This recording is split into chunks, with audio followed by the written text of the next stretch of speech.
So I just didn't go to work because they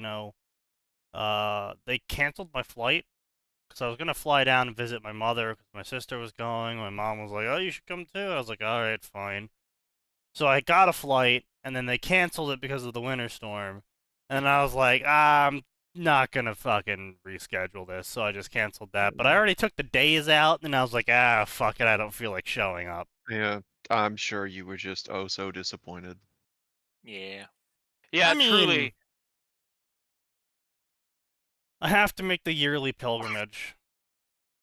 Uh, well, I guess the yearly pilgrimage is gonna be a little bit longer in waiting. Yep, pretty much. All right, let me just clean out my glasses here. Real quick, hot second. Skadoosh. Thank Right. you, phone. You've informed me that Sneaky's going live in a timely fashion for once. Yeah, shocker of shockers. Twitch might I want actually to be just clear. warn people. I want to be clear. That was me saying that, wow, it's telling me about Sneaky being live in a timely fashion, not that Sneaky went live in a timely fashion. That was surprising. No, I was talking about Twitch as well. Yes. At least the Discord bot's always on point.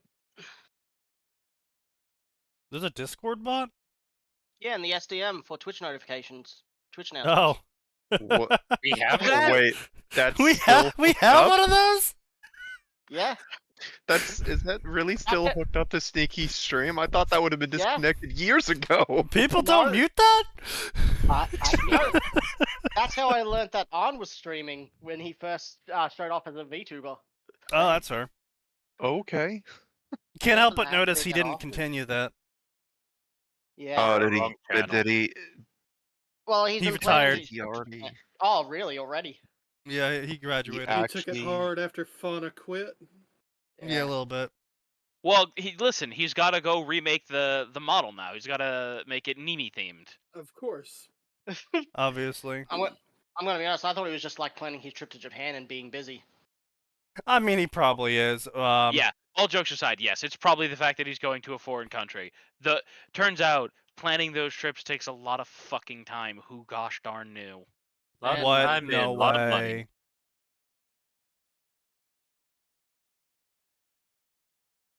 Yeah. So, anyway, gentlemen, tonight I will be drinking. I know this might come as a shock to some of you. Damn. May I ask what you were drinking?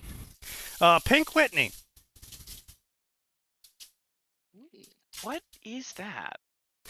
Barstool Sports decided they wanted to go make a vodka because they kept insulting vodkas or something. And someone was like, well, if you're so fucking smart, why don't you make one? So they said, fuck it. And they did. Yeah, it's a lemonade. vodka, I apparently. see. And let me guess, they knocked it out of the park. Yeah, it's pretty fucking good. Now, they did change the recipe recently, so the quality has definitely gone way down. But, it's still pretty good. It's still pretty good. Nice. Okay. I'm just cleaning my glass out real quick. I always do love those moments of like, well, why don't you do it yourself? And then they do it Alright. and Okay. kick the shit out of the competition. Yeah, sure. Well, I mean, it's like, we had a conversation on Sign server a little while back, actually, of, Sign getting told that his summaries suck shit, which they do. And Summaries can Can't be deny hard. summaries are hard. Yeah, no, I wasn't giving him shit about that. I was just saying they did suck.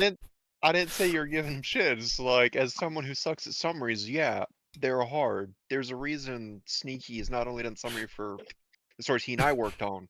I was like, Sneaky, here's mine and Atin's Ruby idea that Atin wanted to do. Make a summary. I gave that to Sneaky to do as well. At least he's not a summary inside or summary sucks. Read, please. Yeah, well, that's what I said. That's what I said as well to him. I was like, look, as much shit as I'm gonna give you for this, you are not as bad as many people here. And I just like I just went to the DXD section. I just took a quick Oh, snapshot no. of the most recently updated fix, and I was like, I literally fell was a asleep mistake. fucking reading these. Like, they were awful. They were terrible. They were so fucking bad. And, but then I proceeded to give him a way better summary of Outer Heaven in like fucking 10 seconds of thinking about it. And then I was like, yeah. He's like, oh, that's pretty good. I was like, yeah, it's almost like I have experience, and it's almost like I've read 300 plus million words, and have spent over. What does it come out to now? We're on fucking 8 now, which means we've done 9 years of this. We average about 2.5 hours with about 100 streams per year. So that comes out to like 250 hours per year. So 8 times that, 9 times that. Yeah, the answer is many. We've done way too many fucking hours. Like, I've done something like 4,000 something hours or whatever of this stream now. Take away like 50 hours approaching- each for going off topic. Just think. Yeah. Just think, Sneaky. Someday we might approach professional competency as streamers. Oh, someday. Who knows? One can No, you're dream. not. Woof.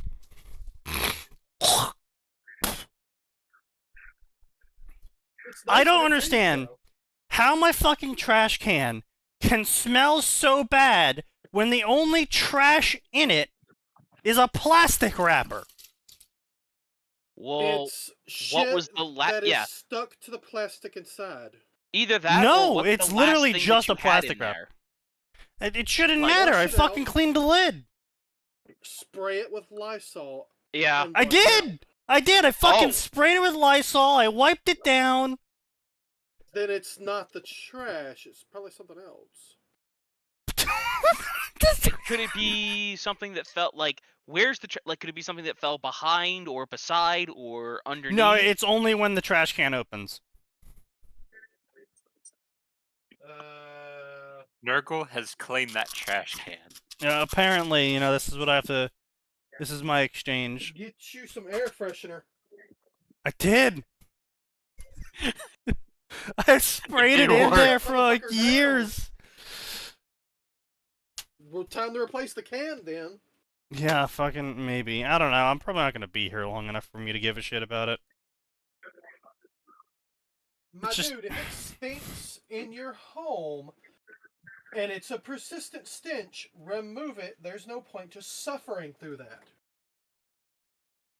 I say you can get a new trash can for $3 at Target. Factually true. How big a trash can are we talking here? It's just a fucking Oh. kitchen one. I've got a small desk trash can that I use.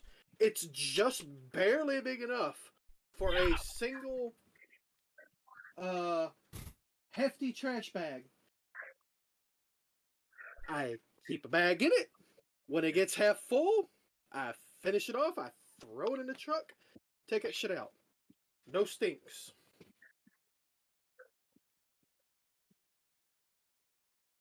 I made Alright, a well- mistake one time of forgetting that I had bought onions and bell peppers. Ew. Left them sitting somewhere where I couldn't see them, and then all of a sudden I'm sitting there one day. Huh? What's that smell? That's awful. What is that? Go to hunting for it. Oh shit! It's the only Now time the I've had onions I issues. can sort of get because those things last for a while. Yeah. Yeah. The But onion bell wasn't peppers bad, not it so was the much. Bell pepper. Yeah. Yeah, it was the bell pepper that had basically liquefacted. Look, That's I meant to disgusting. make Mexican. It was. I Alright. meant to make Mexican, and then I forgot about them. How do you? All right. I forgot they were there.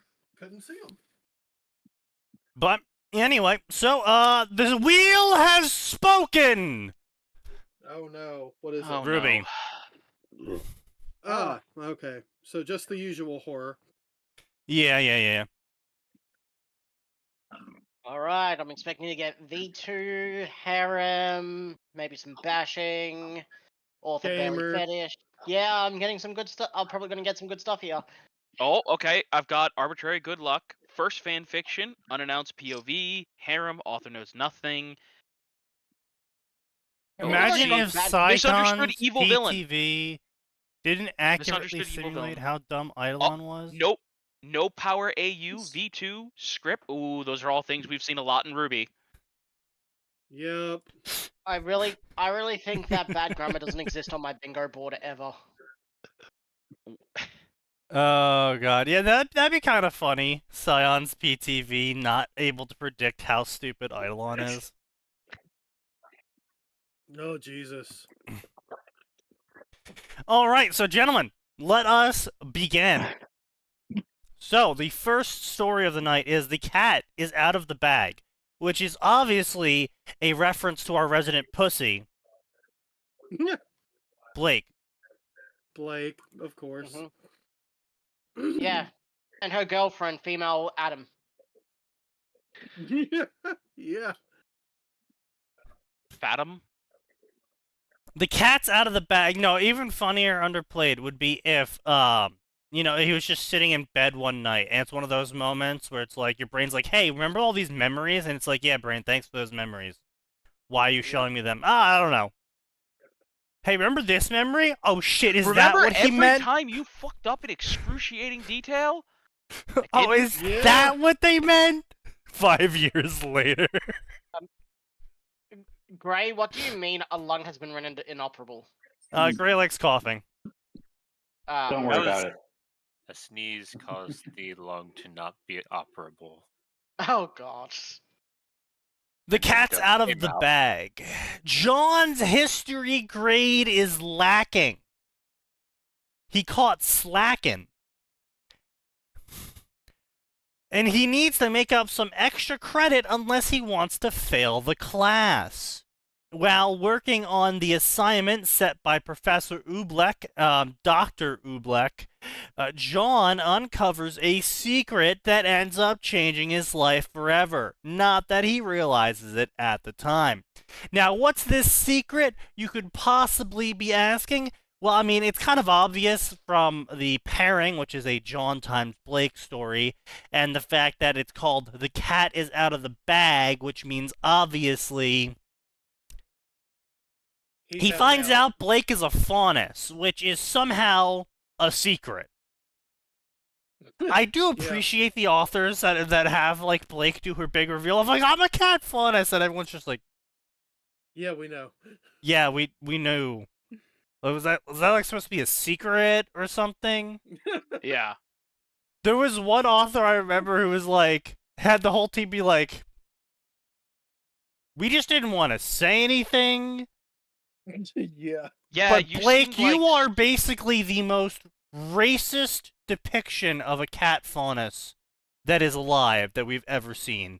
Like, you drool over fish, you get chased by dogs, you run away from things that scare you, and you claw climb at walls. things that you disagree with. We've caught you scratching at, like, the fucking bed sheets, you know. Hey, If Blake, you were remember trying to time with the hide it, laser? you were not doing a good job. And if you thought Hey. it was the bow was fucking moving constantly without any AC or wind in the area. I don't really, like, every single time someone moved, your bow would twitch in their direction. I don't know what you thought you were doing, but... And hey, Blake, remember when you looked at me right in the eyes and then you just tipped over that glass jar in the cabinet? Yeah, that really gave it away. Yeah. we saw you kneading your pillow. You caught a fucking mouse at one point. And dropped it on my pillow. The thing that did it that really gave it away for me was someone surprised you and you ran up on top of the bookshelf. I think that's an And actual kind then- of Ruby actually scene. I think she did do that. And then Blake, there was this incident. Do you remember this? The The laser. Ruby was talking about adding a laser sight to her gun, and she was showing it off, and then you started pawing the wall it was shining on. It was like, Blake, Chasing it. you are quite literally the poster child of the most racist depiction of a fawn as possible. It is impressive that you were also a terrorist in their name. Remember how when we opened the door for you, it was cold, so you went straight back in, but then you started pouring at the other door to be let out back outside from a different Yes. direction. The You had to shower let us let you out. situation You with didn't let Blake. yourself out. Blake, we had to hold you down to make you take a shower at one point. Blake, every time I go to make a tuna sandwich, you come running as soon as that can opener starts. Also, you seemed weirdly Yes. nervous around the vacuum cleaner. And Just then like- there was the cucumber incident where you... It's like, you are quite literally the most racist faunus I have ever seen.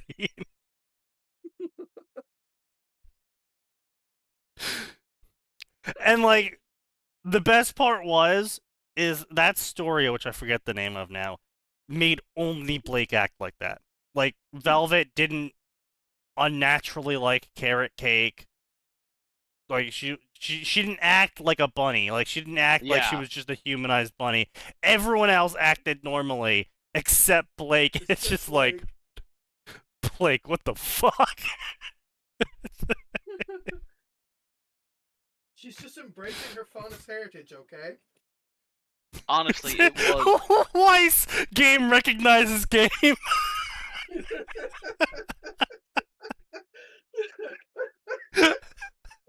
Oh, God.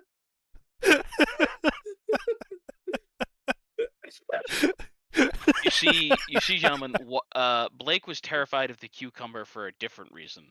Ah, yes, of Ah, course. yes. Because it was, reminded her... Because Yang had just used it. Yeah. Damn it. Hey, this smells like my girlfriend. Flee. Wait a minute. Listen, Team Ruby was never more happy than when Oh, Yang got god that, damn it! Fucking brain! Would you like to Oh, share God. with the class? Yeah, post them graduating, it didn't blow up, whatever. But Team Ruby is all living in the same house now. And Ruby just one day goes into the fridge, and obviously Blake and Yang are having sex a lot. And Ruby one day goes into the fridge, and she's just like, when did we buy a pickle?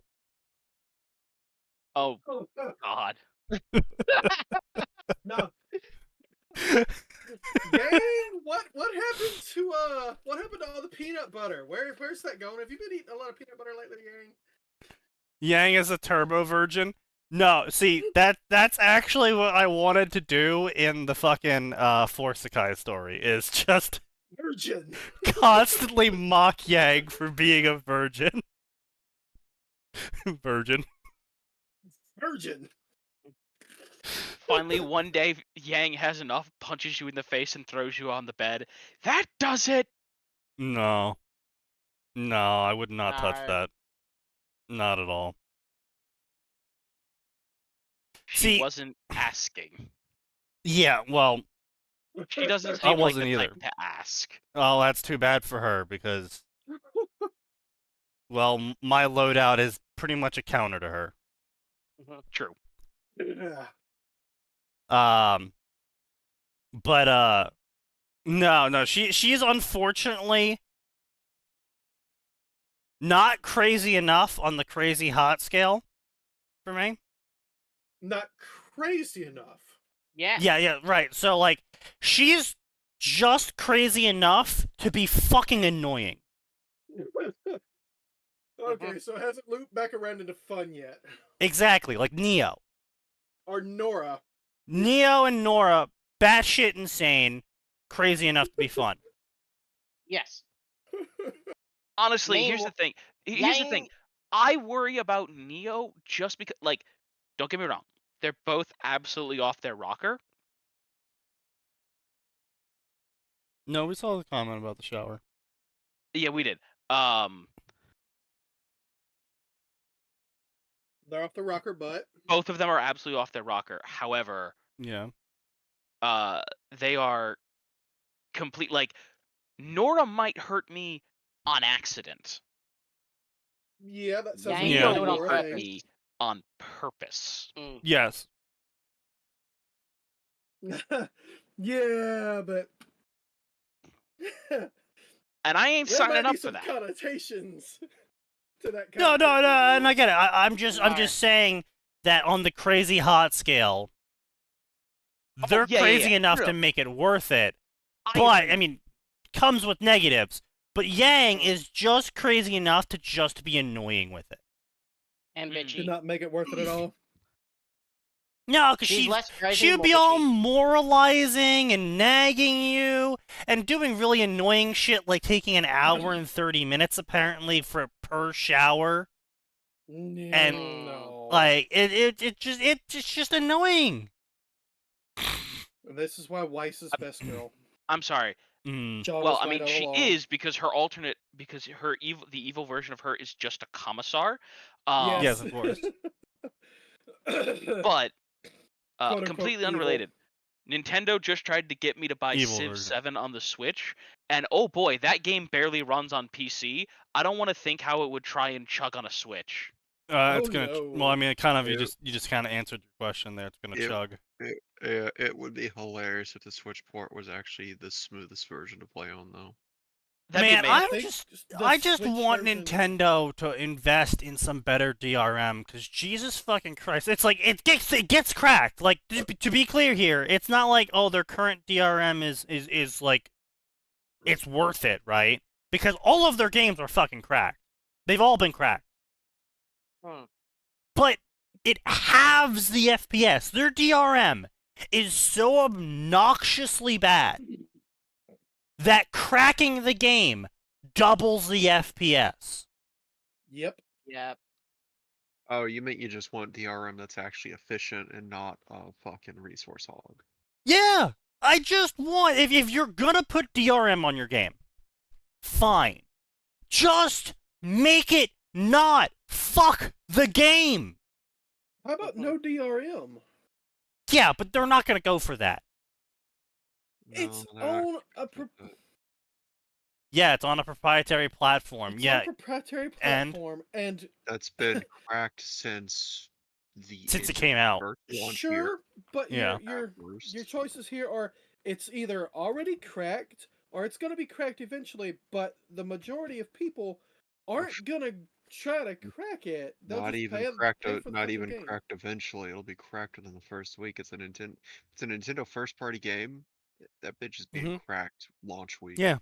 Exactly. Yeah. Sure, But it's People just want like it that bad. then stop fighting it. It's not even. It's. You can't explain that to them because someone's going to convince them that it's a lost sale if they don't use the DRM, and it's Yeah. hard to convince them Yeah. that no, that was a sale that was never going to happen. Versus Now- if you get rid of the Exactly. DRM, you are guaranteed to make sales that might not have happened. Yeah, Like- it's just like. I have a friend. The only reason he hasn't bought the Hatsune Miku rhythm game 4 times now is because they still have DRM. They still have De Nouveau Yeah. on the PC version, and he Yep. said he Yeah. would buy it if it wasn't for that. It would be Well, his no, first time like buying it, for and he would rhythm do so games, you gladly. literally need to crack them because if you have DRM on rhythm games, that's gonna fucking shit all over your ability to fucking match the rhythm. Yeah. Like, Oh It- yeah. it- Also, if it has a Switch version, go for the Switch version because they eventually dropped the PC version support. yeah, they did. But no, consistently. it's like I've literally I've never bought a Nintendo game since the first year of the Switch, simply because there is no enjoyment for me playing on the Switch due to the FPS issues on every single one of their games. And this isn't like third-party games releasing on the Switch, and so it's not really optimized. I'm Well- talking Nintendo games made by Nintendo for the fucking Switch are having Okay. massive FPS issues. Yeah. Sneaky, are you playing them with the Switch out? You know, out of the dock or in the dock? It shouldn't fucking matter.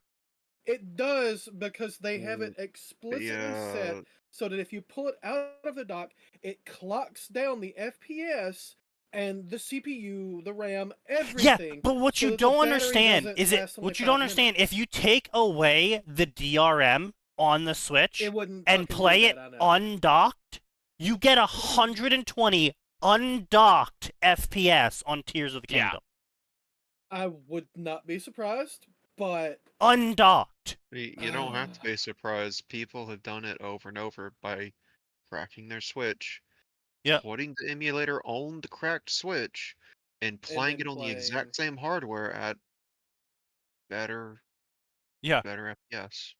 Like, it's not even Jesus. like 20% boost. We're talking like 100, 200% FPS boosts by getting So- rid of the DRM. When they do this, are they playing like a cracked version of the game, or are they playing the game off the cards, like bulk game? They're having to do it the cracked version of the game. It has to be the cracked version of the game. Cracked 'cause version it's of got Switch, the cracked DRM version of the game. out. Yeah. They ripped the DRM out completely. Okay. Yeah. Okay.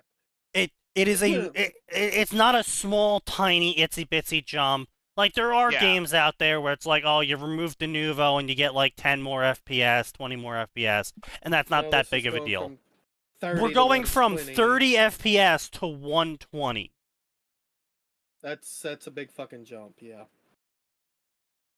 God It- damn.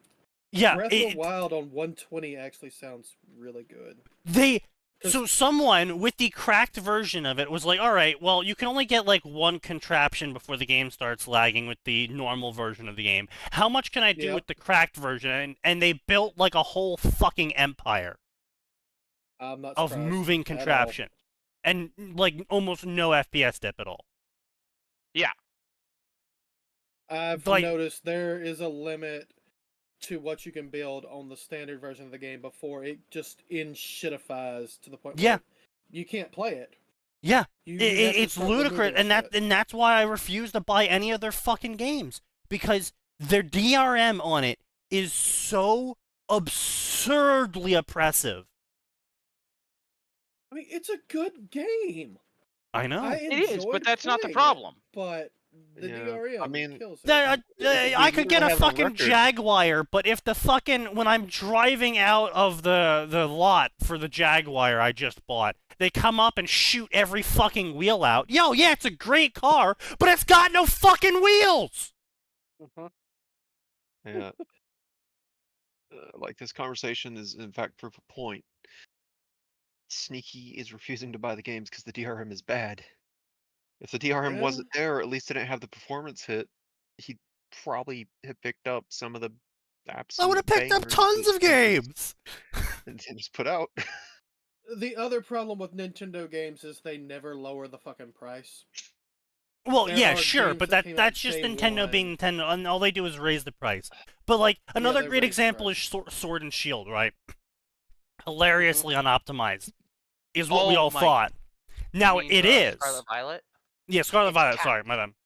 Yeah, Yeah. because I don't remember there being too many issues with the Sword Shield, but there were issues. Yeah. I'm not going to deny So that. I Dude, remember there Scarlet being Violet, plenty my of bad, yeah. issues. So- Scarlet Violet I just remember made it Dark. worse. Scarlet Violet was horrible. And so I was looking at this, and someone was like, "All right, well, what happens if we crack Scarlet Violet and see what happens?" Pretty much every issue goes away. Everything loads in properly. You're moving properly. You stop glitching into the ground. Things spawn properly. Oh my god. Is Yeah, there that's still not is there surprising. still enough texture pop in to rival There's no like, texture popping. Nope. Really And there's none. also no Yeah. Like by the time you lag or get the to same- wherever it is, it's already loaded in. There So was the also no issues are frame rate all- dropping. It's complete. The issue- Now, don't get me wrong. It It's all is the an DRM. optimization issue. But the DRM turned a minor optimization issue into a critical one. Yeah. into That- a game I- killer. That was actually what stopped me from buying the game, buying any more Nintendo games, because I played that game and I looked at it and I said, "What is this absolute piece of shit? Yeah. Why is it taking 8 hours to load anything?" Which game? Scarlet Violet. Scarlet and Violet. Oh yeah. I played through Yeah, Scarlet. no, It was it's pretty just fucking rough. if they didn't have such absolute dog shit on the quality control and the DRM, I would be buying hundreds of dollars of Nintendo games. But if we don't have DRM, we miss the sales every time. Yeah. Well, and that's what I said. It's not. I'm not saying take the DRM out. I'm saying stop using whatever fucking drunk dog shit one of your interns coded 20 years ago as the DRM.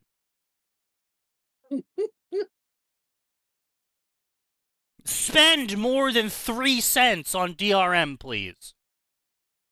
No, now we're gonna get AI DRM. That would be better. Would it? Yes. Probably.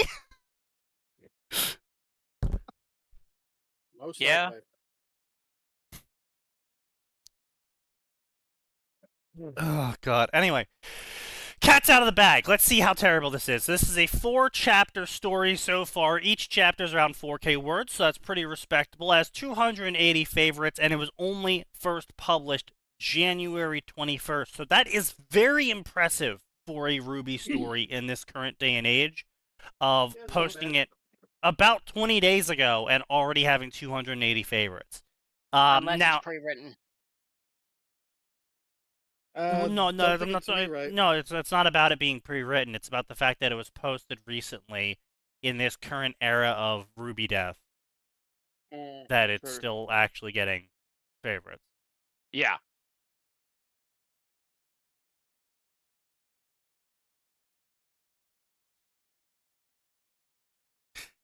Thanks, Max. Oh no. Oh, what did Max do? What did he do? Why are y'all Uh, acting like I did something awful? Max sends me a meme. Everyone assumes it's a war crime. No, I'm curious as to what's making Sneaky laugh because usually it's war crimes. It's war crimes every time. It was not war crime. Y'all have no faith. Yeah, come In on. This is Sneaky? Max No. sending No, we me. have faith. I Yeah, have faith. zero faith in Sneaky. I'd have faith that it was funny. Then if you don't believe in me, then believe in Max. Basically, I believe in the Max who believes in you. Thank you. what? It was Is this the Max who always believes in one Sneaky? 'Cause thing I don't think I after believe in that another. Max.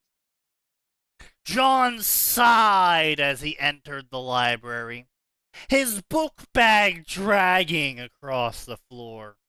Heresy. Normally, he would be ecstatic. It was Friday afternoon, classes were over, weekend was inbound. 2 days to relax and do whatever you wanted. What student wouldn't be over the moon? Ordinarily, that would be the case, but not for John Ark. Not this time. He thought that the worst was behind him. Dealing with Cardinal Winchester had been a horrible experience, but after the trip to Forever Fall earlier in the week, he had been able to break the shackles and escape from No. beneath the sword Cardin held above his head. Your girlfriend broke the shackles. Your Yeah, girlfriend Pierre broke did the that, shackles, and no one took the sword away from over your head. Cardin just agreed to bud. not No. talk about it. She just kicked the crap out of Cardin. Yeah. Which, I mean, he kind of deserved. Oh, I he thought did. Cardin got himself killed and then just ran away. And his friends ran away from him. I don't think Pyrrha did anything, really. You know what would have been really dark? If they just killed Cardin in that moment. Oh, yeah. I'd have approved. In that Pyrrha in that arc, she used her magnetism to move a Save sword or Jean, shield. but shield, but that was to save Jean, not Cardin. Yeah. That's right. Because Jean was still fucking shit and was gonna get himself killed. Again. Which means if that ever happened with anyone else who wasn't Jean's partner, then he'd just die again. That's number 2. That and Yeah. initiation. Yeah. While it was true that the bully still had information that could get him expelled at any moment, he now owed John his life, and clearly, bullies are huge on honor. Yes. Bullies are famous for being honorable and people of scruple. You know, that could have been an interesting thing that RT could have done with Cardin. Like, he's a piece of shit, but he comes from a family that does put a lot of stock in honor. As like the remnants of a noble knight household. Oh yes, I mean that was sort of Yeah, the idea because he's Winchester and he's Oh, I know, opposing but like they could have John actually had Arc. something where, yeah. But remember, Cardin's theme disappeared after the bully arc. Yeah, I you're know. expecting No, too he much showed of up. RT. They showed I up in the know. Vital Festival to get their ass kicked. Yeah. That's it. But it would have been an interesting thing of like, oh, suddenly he's not being a piece of shit development. Why is that? Oh, because she saved his sorry ass during the train incident. It's like, oh. That's a very common Ruby trope, fan and Ruby trope at this point, is the Cardin times Velvet. No, not even as a ship thing. Like, oh no, he just actually recognizes an Yeah, honor debt. Like, no, okay, I'm aware she of the saved my angle life, I you're have coming money. at it. I'm telling you that because Ruby fans can't be normal for 5 fucking seconds, Yeah. that either Cardin is removed from the story entirely, or he becomes a nice guy who honors people and ends up going out with Velvet. I should stop being an asshole. What if I was Captain Nice Pants? No, not nice pants, but Captain, I I'm know, gonna stop but- picking on the faunus for being faunus and start dating one. Thus, once again, validating Never ask the meme if- of never ask the racist the color of his Never ask the girlfriend. hottest hater what the. Yeah. Never ask the faunus hater what his fur affinity page is. Never Yeah. ask the faunus what their boyfriend or girlfriend is. Yeah. Anyway.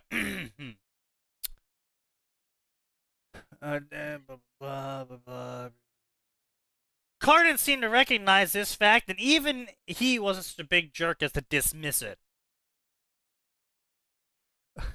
Yes, Again, he was. this is the whole thing. The reason why Rooster Teeth didn't go that direction is A, Monty Ohm wasn't really, didn't really care about the Cardin angle. He kind of just wanted to, make characters, have them show up, do things, and move on. It was there to force development for Jean, and it wasn't forced particularly well. Yeah. Yeah. And that's what I'm saying. Monty didn't really have too much of a hand in it. On the flip side, Miles and Carrie, right? Miles, Luna, and Carrie. Yeah. Yeah. Miles and Carrie. Miles and Carrie are incompetent buffoons who couldn't manage to write their way out of a fucking paper bag, and so therefore could not dream or imagine the idea that a racist could have a redemption arc. Mm-hmm. And so they kind of just dropped him out of the story. Besides being used as a, haha, funny punching bag, racist gets punched. Haha. Punch racist. Generic slop. Yeah. There was a smidgen of honor in that thick skull of his, says John, with the fraudulent documents that forged his way into a school, preventing someone who actually had the credentials to get in from getting in. Where's that boy who lived story? I want to see that story. The person who needs to get in actually gets in for once. The boy who was rejected. He now owed John his life, if nothing else. Oh, wait a second. And John was reaping the benefits of that now. Reaping the benefits. Benefits? Benefits. The benefit is that you're still at the academy. There is no other benefit, my brother. Oh yeah, the benefits of him owing me his life is that he doesn't turn me in for what is probably a capital crime, to be honest here. Oh, at minimum, it'd be like impersonating a cop. Yeah, effectively. So, you're fucking stupid. Yeah, Anyway, but Ozpin knew, and he kind of let it slide anyway. Yeah, but Osprey's fucking stupid. That Because just Osmond makes was just Osmond like, even "Yes, more of a that's- dillweed. Yes, Ozpin knew, but at the same time, that doesn't stop it from being a crime. True. Something Absolutely. that feels illegal but isn't. Now, I'm sure you could get away with expending a lot of political capital by, if the news breaks on this and the council wants to move forward with charging John, but Ozpin's like, no, hold on, he's the heir of the legacy of the heroes of Ark. You know, I wanted to give him a shot to prove that he is up to the legacy of the heroes and blah, blah, blah. I could see that sort of political play working, but it would also definitely burn a lot of political capital to get that sort of Oh spin. yeah, absolutely. And like, it would be one thing if John showed up without the proper documentation, but he was like not even a prodigy, but like a solid B tier fighter. And Osmond's like, nah, you gotta give him a chance to show his worth. And I'd be like, okay, fine. But John doesn't even know how to hold a sword.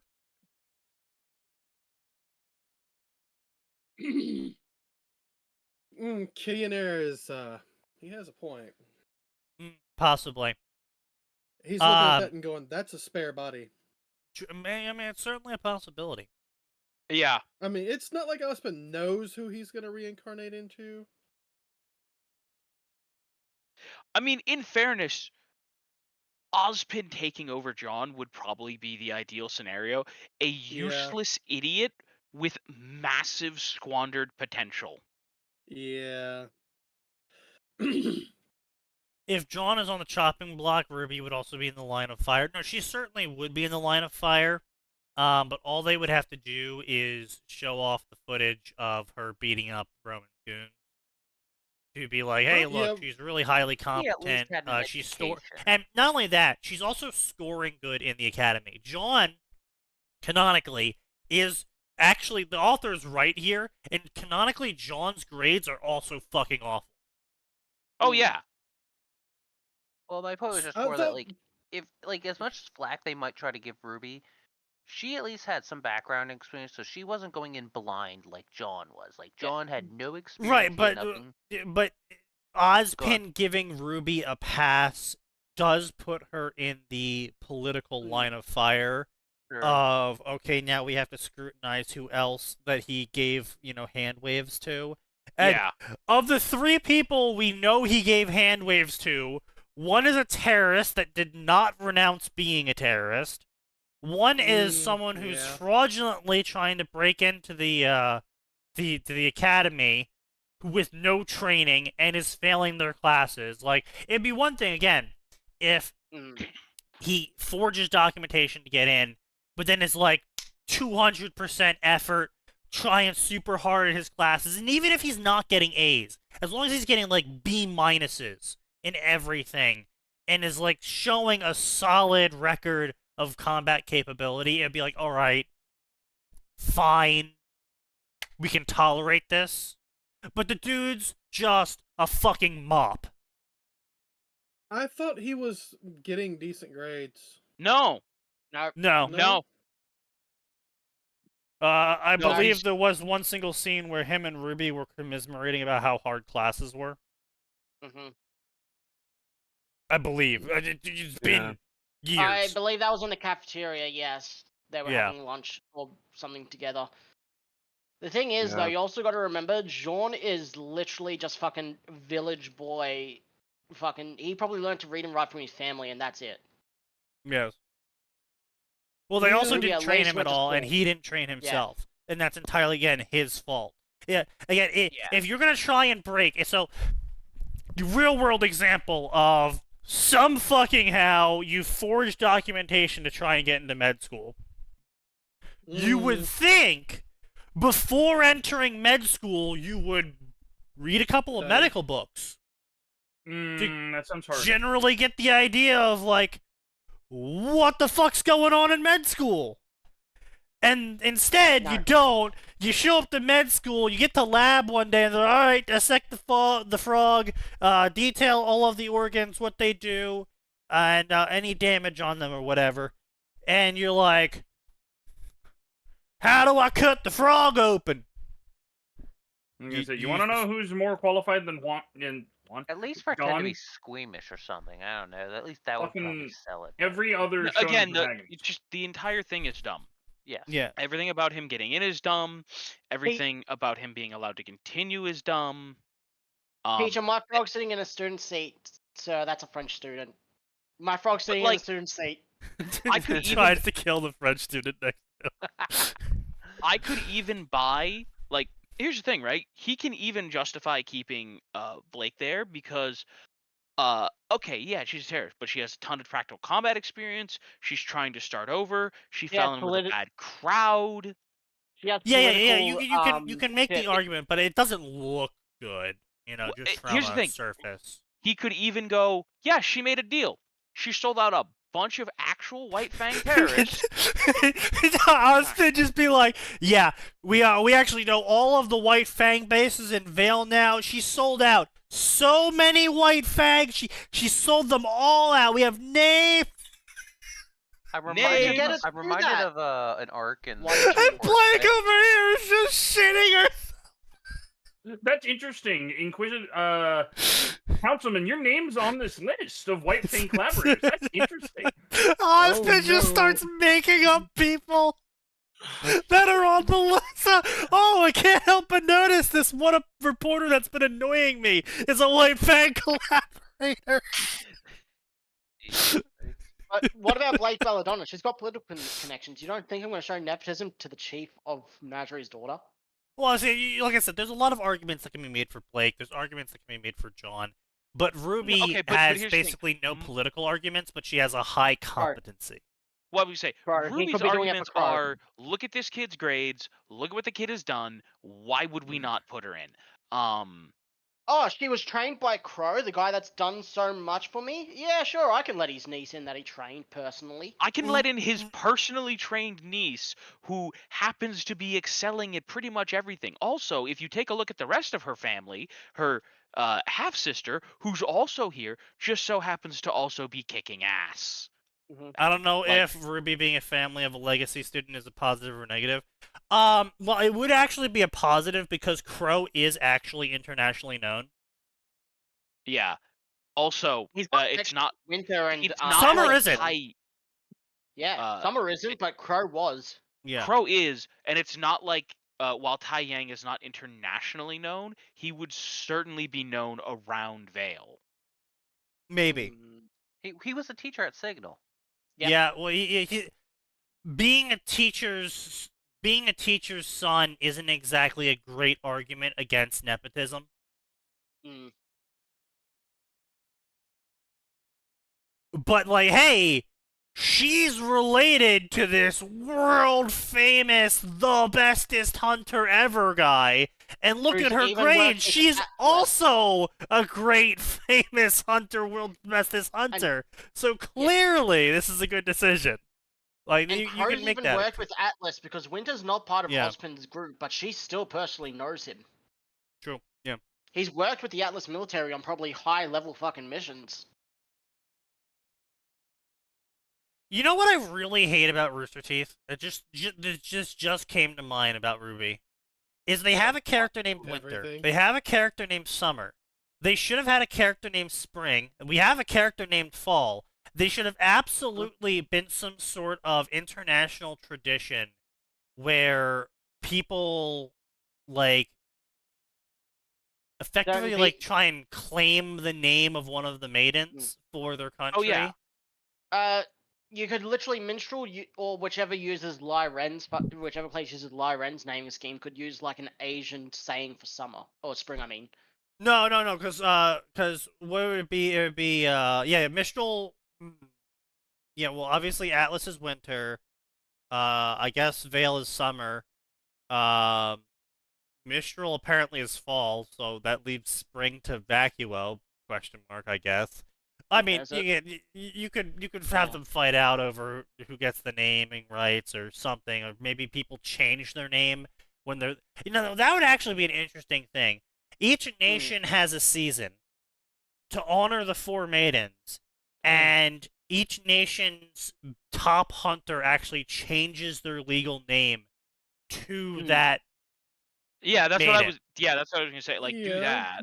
Sort of like a Kenpachi situation.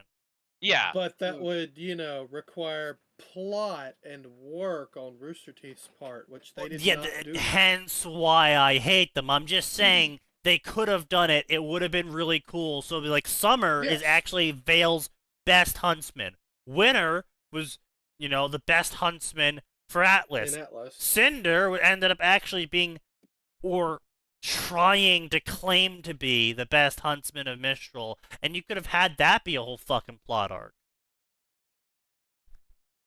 Like, yep, that would have been good. Just like all the other would have beens with Ruby that never was. Ruby might seem qualified, but her being accepted over other students might be seen as nepotistic. Sure, you can absolutely say that, but the thing is that with nepotism, what a lot of people look for as an excuse to hate nepotism is the person being incompetent. So, John, he got in because of nepotism, but he's incompetent. Yeah. Now, don't get me wrong. People no one will still hates the grumble. boss's kid. People hate the boss's kid when he's useless. Exactly. Yes. When he brings money, though. People are perfectly fine with the boss's kid being the VP if the boss's kid knows what he's fucking doing, because usually the boss's kid is closer to your age, which means he's easier to talk to, and if there's something you kind of need to bring to the boss's attention, but you don't know if the boss is really gonna, listen to it with the gravity it deserves, or you think it deserves, you tell the boss's kid. And the boss's kid brings it up to his dad.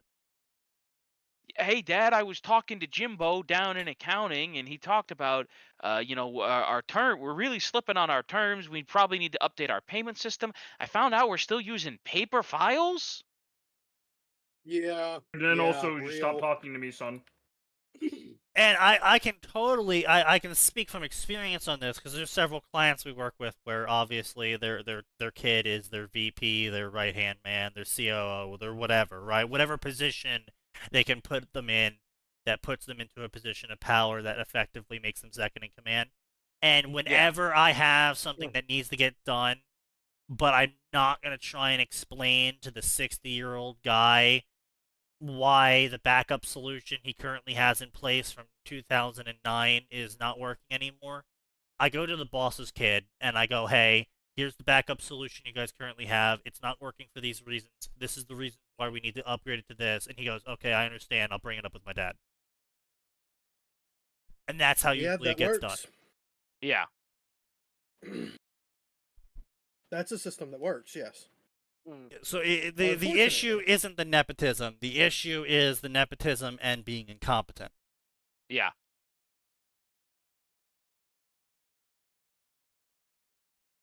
And while you could heavily hammer on the nepotism, again, Ruby doesn't leave a lot of opportunities to really shit on her for it. Like, she's friendly. She's not outgoing, but if you get her talking, she's very earnest. She's happy. She's kind. She's got the heroic qualities of I want to save people and stop bad people and do good things. She's media friendly. Yeah, she's very media friendly. Child. She tries hard at her grades. So I think she's not obviously at the top of the class or even near the top of the class, but she's definitely trying. What I would say, when you point out that she's skipped 2 grades, her performance is the fact that she's even managing to make average is impressive. Ruby could be Vale's Pyrrha if they put her to it. Yeah, exactly. I'd say she make do just by virtue of just being better. And what would you say, the practicals? I guess like with combat and shit over. Oh no, she definitely has high practicals, and that's the other thing is she's got a powerful semblance. She's highly skilled. She's highly skilled with a very unique firearm weapon. So, yeah, there's not a lot you can really attack Ruby for besides her age. And once you see the rest of her qualifications, anyone trying to do that will just seem petty. Likewise was. And That's not a only case that, of, okay, you get in the ring and kick her ass and see what happens. well, it's And then also get not your only ass that, beat. it's in a world like Ruby that attacking someone's age really only works if they're not good. Yeah. Because Mhm. again, as I said to Max many times, this really doesn't make sense from a lore perspective if you keep in mind the fact that they are on a world with an infinite death monster army. Mm-hmm. So, like, being like, oh, she's just a child, it's like, yeah! That doesn't really matter to the Grim, though. That child kicked that shit out of like 4 or 5 grown adults with no help. Child soldiers, let's go! Yeah, so it's there's gonna be a lot of differences. Now, I can certainly see the cities being like, no, we don't want to send child soldiers out because we want them to be able to grow up to maximum physical capacity before we send them out to maximize their Sure, chances fair. of living. Because it's not like Grim are assaulting the walls in a critical way daily. Now, they might be assaulting the walls daily, but not in a way that's actually pressuring the nation. Yeah, I would say not in a send more children to the wall for the Titans will be here. Yeah.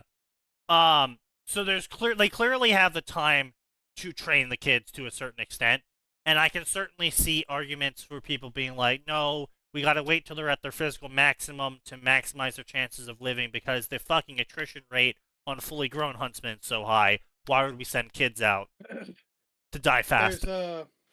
There's also the part most people skip over, which is if we keep them here longer, there's a chance they're going to, fall in love with their teammates and then make babies, and those babies are also going to be, superior huntsmen. True. Yes. So Yeah. Or at least have maybe a we better should shot. encourage the hunter breeding program. Also, another thought I had for all the self-inserts for Ruby. This is just a general self-insert for Ruby thing where someone, there's someone does a self-insert, they get some fucking semblance power, right? Like, if you make that accurate to your actual personality, and you don't give yourself just some sort of stupid OP power-up, because, I mean, Right. obviously people want that. But Of if course. you try and make a semblance accurate to your personality, that means that there are things intrinsic about your soul that did not come from biology. Yes. Well, yeah, that's quite likely. No, but what I'm saying is like, say you have temper issues Yes. right now, and then you get isekai'd into Ruby. I see what you're saying. And then you still have temper issues. And then you unlock a semblance that, like, makes your punches stronger the madder you get. Meaning that your temper issues aren't inherent to the biology, they're part of who you are at a soul level. Well, I mean, that's think not you've got it necessarily. backwards. Like, on one hand, yes, but it's also possible that they've had anger issues for so long that on a conceptual level, it's a part of them. Like, Well, that's what I'm right, like- saying. I'm not No, but- saying I'm not saying the temper issues came from the soul originally. I'm saying that okay. you've dealt with it for so long that it's no longer just biology. Yeah. I see what you mean. Yeah. Uh-oh, Sign's typing. That means he's gonna say something really stupid. Let me check if I have sign L on my Nope. window sheet. I was just gonna say that everything stems from your biology. Your biology is what determines your brain determines your consciousness, your consciousness. No, that's from not which true at springs all. the soul. That's not true. Yes, know- Sign. That's what I'm saying. Except the thing is if you fully isekai. I'm not saying you fall through a portal and you're in Ruby and you awaken something.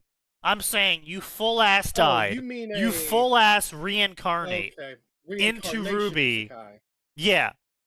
You Okay, full-ass I thought new you were body talking into a, Ruby. You still have the temper Okay. issue soul. I thought you were talking about a drop-in, not a full reincarnation. Yeah, Then, no, yeah. if that's the case, then no, that's tied to your soul somehow. That's rough. Like that's like a rough philosophical moment. Yeah. It's like, wow, I'm just an asshole. Okay then, I guess I have to deal with that. Okay, But, universe, I guess I'm just the asshole. Yep. Time to live May up as well to it. embrace it. But yeah, also sign. Your like biology does not inform all of that. Like, certainly, it absolutely certainly plays a role, but it is not the end all be all for a person's temperament, personality, and stuff, right? Because we know for a fact that there are both psychopaths and sociopaths who right, people who have all the chemical hallmarks of such, but because they had, right, and it sounds ridiculous to say, right, but because they had loving parents, caring families, good friends, etc., they have been socialized to behave in a largely nominal, normal fashion, right? They Sure. don't suffer from the same issues that other people do. It's not just that. We've had plenty of studies that prove that you effectively can be boiled down to your personality is the fusion. People you know. Yeah, of the 4 or 5 people of the 4 or 5 people closest to you, and they've taken people and they've put them in completely new environments with completely new friends with completely different opinions, and their personalities over time adapted to those opinions. And unless you were extremely stubborn and you're the one setting the tone for the group, most people conform. Yes. And unless they're, autists who don't care, refuse to conform, and no, they're going to do their own thing. Fuck off. It's less that autists refuse to conform, because they abso-fucking-lutely do, Reddit. It's less that they refuse to conform, and it's more autists have an issue where they're not able to pick up the social cues that normally in a normal person's brain would tell them to conform. And so what ends up being is that it's kind of ironic in a way, because a lot of people rely on social foo to tell them what their opinions they should have, while autists kind of devolved in a way back to the strongest autist is the one everyone listens to. Yes. Like, whoever is the most autistic about the thing you're autistic about is the person whose opinions you're going to conform the most to. It's also why autists are immune to propaganda. Well, no, they're again, not. No, they're not. Reddit. Immune to propaganda aimed at normies. Not really.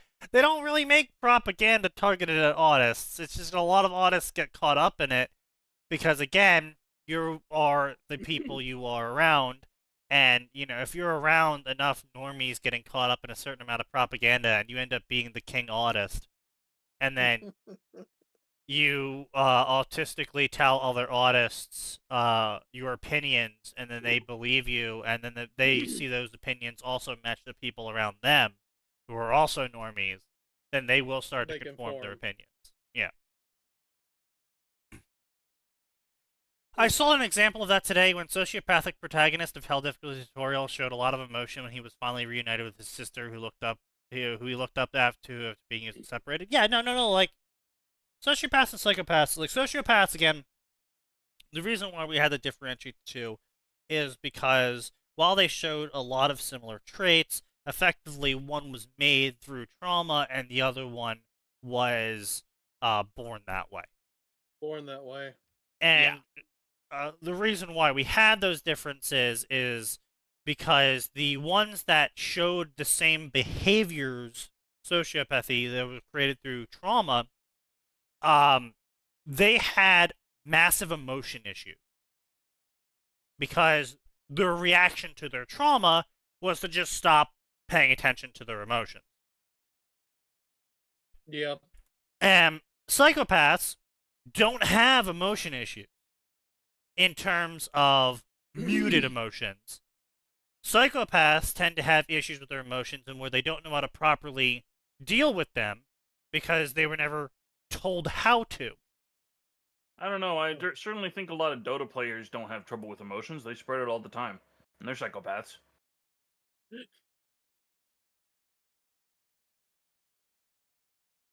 Am I wrong? Trouble with emotions can be many different things. That's fair. It Such could just as be- popping off and shouting slurs at someone that has angered you. I don't even think you need to be psychopathic to do that in some You mean games. just a standard Call of Duty lobby? Yes. Yeah. Point being, because I'm speaking in generalities. But, yeah. So that's why we had the distinction before. Because with psychopaths, you could explain shit to. Like, oh, you should return the cart because if you were in that position, you would also want the cart returned because that makes less work for you if you were ever going to have to pick up carts and put them. or it keeps your car from getting damaged. Right? You Yeah, it would be keeps your pissed car off. from damage. Yeah, if there's like someone left it there's there. a whole list of reasons you could give, and the psychopath will look at that and be like, yes, I do appreciate my car not being damaged by carts laying around. And social pressures would dictate that if people see me putting the cart away, they are more likely to put carts away themselves. This is a good plan to go with. The sociopath doesn't care. They go, yeah, but if Not I my leave the problem. cart right here, right now, I can leave and my car won't get damaged and it's somebody else's problem. Exactly. Yeah. Yep. Because again, Also, the whole the muted thing that emotion. Sneaky... Yeah. The thing that you guys might have noticed there, boy, Sneaky describing to the psychopath why they should go along with putting the cart back sounded a lot like Tanya's internal dialogue from the light novel. There's a reason for that. Yes. Yes. And now, also don't get me wrong. There is that a lot of people think that sociopathy can only come from like bad home environments. And when you say No. bad home environment, a lot of people think, bad home environment. That means that he got beat every day. No, to a No. child, they actually found through very long-term studies, of course, that to a child, there isn't much difference between being beat every day by your parent and being completely ignored by your parent. Or, and this is another one that's important, spending every day getting yelled at by your parents. Like, they all produce they will produce different results in the end, but they all cause the same reaction in the child. yeah. So if your kid Which is in a generally rich that the child family, does their best to shut down and disappear. yeah, if the kid's in a rich family and he's being beaten down with lessons every day he has to be perfect, and he has to learn how to play the piano, and he has to learn how to play the cello, and he has to speak 4 languages, and he can only get A's because I raised an Asian, not a Bijan. Yeah. Holy Christ. No, but really, like that's a thing. Like, I actually got that joke from the Asian in my school who hung Yeah. out with me after school. She was telling me about how she has to get straight A's. Her parents get mad at her, and like some of the shit she's heard her parents say before is, I raised an Asian, not a Bijan. Jesus. Whoa. see, that's when the kid should have watched Naruto and be like, "But did you raise a bijou?" Parents. I was actually the one that got her into anime. Excellent. Because, man, she was stressed the fuck out. All AP classes, hopefully you showed her. literally Hopefully top it was line. things like, "Hey, please, here, watch this thing called Fruits Basket and relax." God. Oh yeah, let me go mm. relax the fruit basket. Hey, Don't do hey, that. here's this thing called Chobits. It's super wholesome. Yes, if you ignore, the Can I the tell you about this undertones. anime called Violet Evergarden? Man, Why- poor mhm. 10-year-old me Let me was not introduce ready you for to Madoka Chobits. Magica. No one was. That shit hurt. Like, all of the sexual stuff. I watched Elfen Lied, I watched Chobits, all of the sexual stuff went over 10-year-old me's head. All of it. Just Yeah. whoosh. Like a fucking trebuchet. Bro, Elfen lied. Honestly, just like watching some stuff nowadays, I'm like, people are like, "Oh my god, this shit's like I see conversations on other sites. It's just like, oh, this shit's so gooner." I'm like, I don't really feel like this is at all titillating at all. I don't know what people. Are Yeah, talking I'm gonna be honest. That's just Unless normal. unless it's like DXD level, unless we're talking like DXD level and shit. That is like they're not poobs. They're fucking Yeah. dead. They're fucking blue. And it's at Yeah. that point where That- it's not that's even. yeah. Well, that's no, but not, like, that's what I'm well- saying though, right? It's like that's what I consider like a gooner anime, right? Yeah. Like Yeah. I've seen people be like, "Oh, Ghost in the Shell standalone complex is gooner." It's like, I guess What? maybe if you want I'm to fist sorry, what? android girls. No, Well, nothing I mean, about. Okay, that too, but nothing about that. Like, okay, the major dresses sexy. She chooses to do that. Like, listen, if we're gonna talk about strong female anime characters that pass the Bechdel test, right? The major's up there. I don't think she ever once Well, mentions a man. Yeah, okay, but like that. But That's not the what point. I mean by that is, B. right? I bring that up to point out the fact that yes, the major dresses in a sexual fashion. The major is doing so because the major enjoys it and uses it as a tool.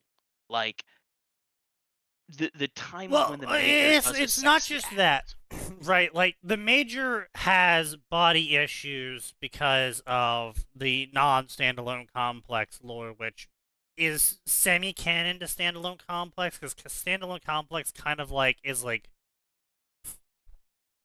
intersecting multiple times. It's kind of like wobbly intersecting with the main Ghost in the Shell lore. Yeah, I was gonna say. But yeah, the major has standalone body complex is issues. weird. I mean, you can say like, oh, the reason why she dresses sexy is because she wants people to pay attention to her, to recognize her as a person, to recognize her body, etc., Yeah. etc. yes. But at the same time, you can see multiple times that the major doesn't really care about her body in the same way a normal person does. Right, she'll because just her wrecks hot shit. bodies. She'll just sacrifice limbs. She's like, yeah, whatever. I'll just get a new limb. I'll just get a new body. It doesn't matter. Yeah, of course, because she she's is got me a she new is arm. ultimately at the end of the day an artificial construct. So she doesn't. A human's psychological attachment to a limb is very different from someone who knows for a Well- fact that at any point they can press a button, escape, and go into an identical Well, copy. there's other artificial consciousness that do care about what their body. But is those doing. artificial consciousnesses either don't have the ability to leave the way the major does, because remember, part of the reason the major can do that with such disdain is that the major has government funding, right? Like, I True. mean that Yeah, sincerely. she The is a major has government doll. funding. The major getting a new arm is completely different from what was the guy that Well, was it's not just that. It's also that the major has herself. I believe. Now, correct me if I'm wrong. It's been a long time, but I believe that part of the lore is that the major, alongside the Tachikoma, is also mentally backed up every day. yes. So even if she was blown up completely and died and wasn't able to leap away, they do have a backup of her. He was effectively assassinated in the second half of the season, so that probably is where she came back from. Yeah. Like I said, it's been a long. Man, I fucking bawled my eyes out at the end of season 1. Oh God, yeah. 14-year-old me. 14-year-old me was not ready for the end of season 1. You should 100% should. Standalone Complex. I've rewatched Standalone Complex a few times, like every It's now and so then. Like fucking the dub good. is actually solid. The dub is actually It's solid. so fucking Even good. even the manga version, manga. Honestly, the dub does such a fantastic job. It and was I will back say- in the day when the dubs were fantastic. It's Oh how I my god, actually it was introduced so the good. series. Listen, So Yeah. so it holds a place. listen. I'll be the first. I'm gonna say this. Richard Epcar does a lot of lifting in that anime. Yeah. that you do. But the best part about Standalone Complex is that it stands alone. Yeah. You can only watch Standalone Complex and you'll fully understand everything that's happening by the end. Mm-hmm. Yeah, it's a fairly simple series. Like you don't even touch the original movie. You can go in blind. It'll Now tell you all you need to know. Not only that, the coolest part of Standalone Complex is the fact that it is talking about a massive security issue for government agencies in a state, doesn't matter the time period, is the Standalone Complex. That the whole fucking title of the fucking series.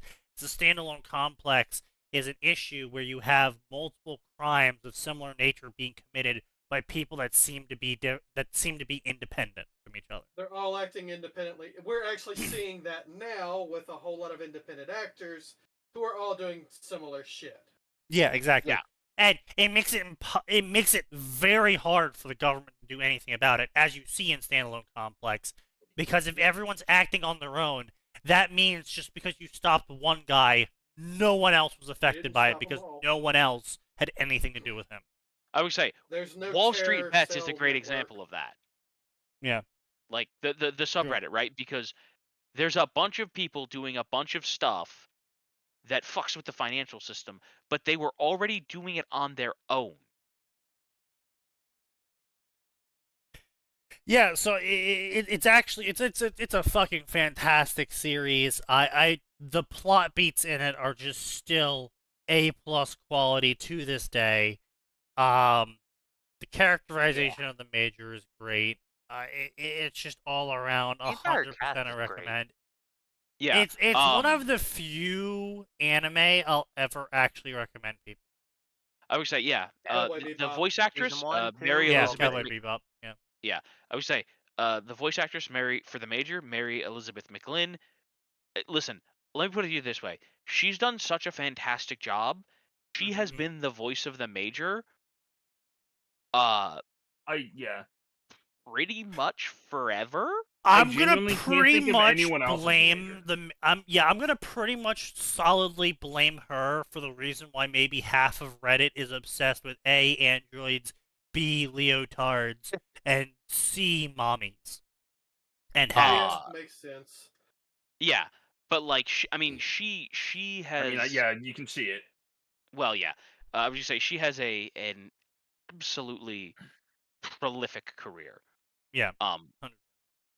It's just a shame that like so few. She's one of those voice actresses like, oh, she's done everything. She just isn't like super known for everything. But like she's in Cowboy Bebop, she's in Ghost in the Shell, she's in. Oh, you know what I will say? Talking about anime recommendations of something that Who the people fuck should go was watch. she in Bebop? Appleseed Deus Ex Machina. Yeah. I was about to say Appleseed's another good one. No, who was she in Bebop? Hold on, let me pull that one up. She was a bunch of side characters in that one. Yeah. Ah, okay. Anyway, She was like Julia and stuff. Ah. back to the story being boring. Blah blah blah. The grammar's not terrible.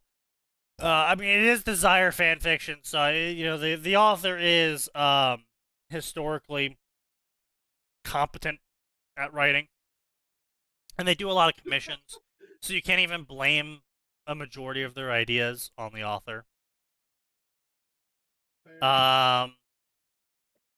Wandering around the shelves, he was looking for books. Pulling out a pen. He got Oobleck assigned him an extra credit assignment of tell me everything there is to know about the White Fang. Oh, I'm sorry. Hang on. So Sneaky, you want to know Yeah. why we haven't heard her doing any voice work anymore, even though she's still alive? She retired? No, she transitioned hard into being a into being a voiceover director and a dialogue editor. Yeah, that makes sense. Good for her. So like, she did the voice direction for Legion. She did the voice direction for Ultimate Ninja Storm. She was the ADR director for Shippuden. All right. I Was mean, she involved in Dragon Maid? now I will say, like, it's kind of disappointing when people graduate out of the job they're great at. Like, Yeah. all power to them to move up to a higher position that gets paid more consistently. Power to them. 100% Yeah. back it. However, she made for a really great voice, and it's a massive loss that she doesn't do it anymore. Yeah, that's the only thing I feel. She did a fantastic job. I'm sure she would still do a fantastic job. I understand why she wanted to stop because, oh my gosh, talk about a career that has job security problems. Yeah, right, exactly, yeah. So, you know, I understand why, but at the same time, it's like really disappointing. Sneaky did read my comment on YouTube like an hour ago about how what John should have found when doing the research. Imagine that John finds out that Sienna Khan is controlled opposition. Oh God.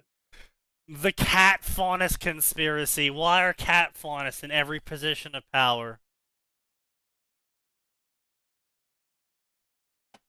What the faunus don't want you to know. Careful there, you'll get called an anti-felinist. You know, I will say that I'm kind of on a really mixed bag about the whole night vision for faunus thing. Because I recently found out that actually most night vision is the cause of a single chemical in the eye. It's like a reflective coating on the iris. Yeah. That causes light to refract into the eye better during nighttime.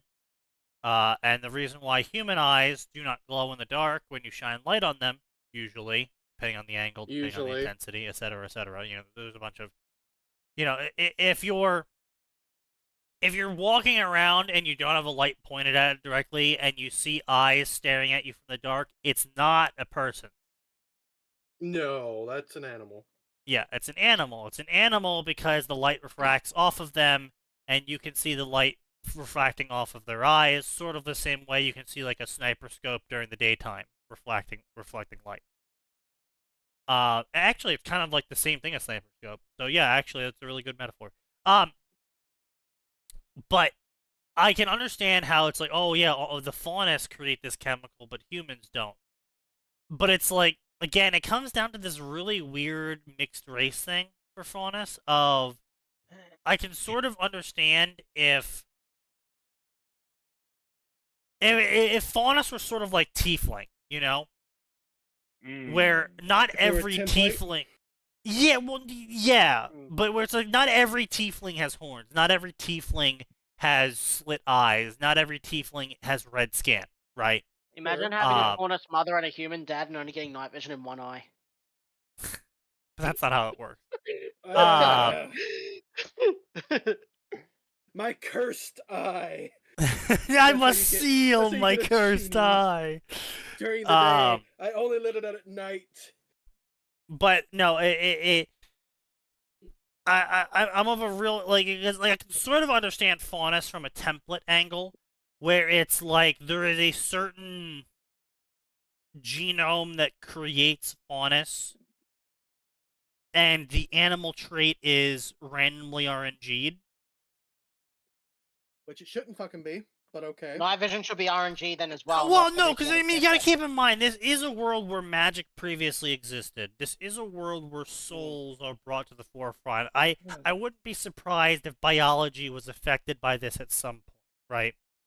Okay, yeah, sure, but the offspring should at least make sense. Well, actually, it would make more sense for the offspring to not make sense than it would for it to make sense. And No, I'll alright. explain why. So, if the offspring is template faunus, and it then RNG rolls the animal attributes that the person is granted for being a faunus, then that actually makes more sense as to how you can have a human and faunus couple that doesn't result in humanity over time gaining faunus traits, such as night vision. Because night vision would not inherently be tied to having animal horns. It would be a separate gene. Imagine a result pop in quiz. one or the other being bred out entirely. Imagine a Exactly. pop quiz about But- faunus, and Weiss gets 100, but Blake doesn't. True. What do you mean I got what a faunus trait's wrong? It's night vision. Every faunus has it, unlike the animal parts which can change. Duh. Learn your lessons. No, it would actually be even funnier if the only two people that got a 100 on the test Are were Blake and Weiss. Blake. And Blake and it's just like Harvey. a moment of like, wait, I can sort of understand Blake, but why you, Weiss? Game represents game. Actually, there was a third 100% in this test. It was really Winchester in the house. It's a Winchester. Winchester! The race. game recognized game. Fucking Recognized John game. Cena's theme starts playing. Now you see me.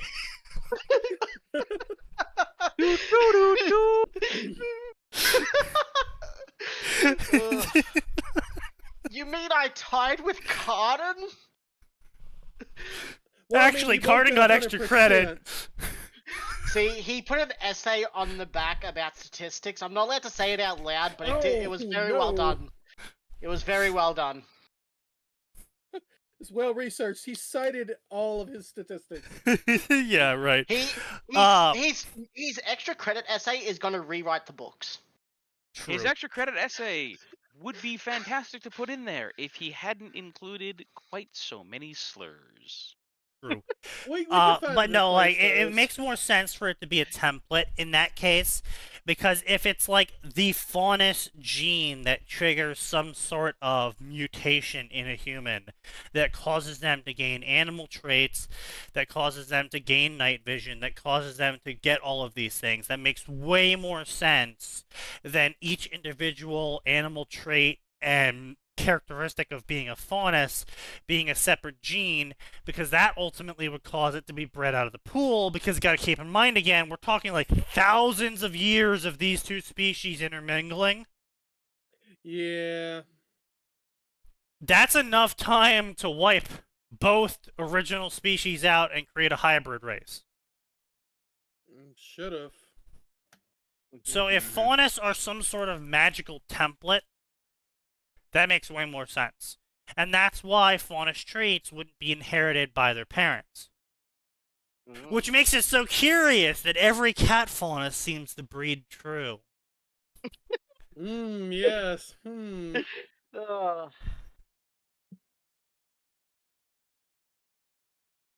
Most racist SDC executive versus least racist faunus child.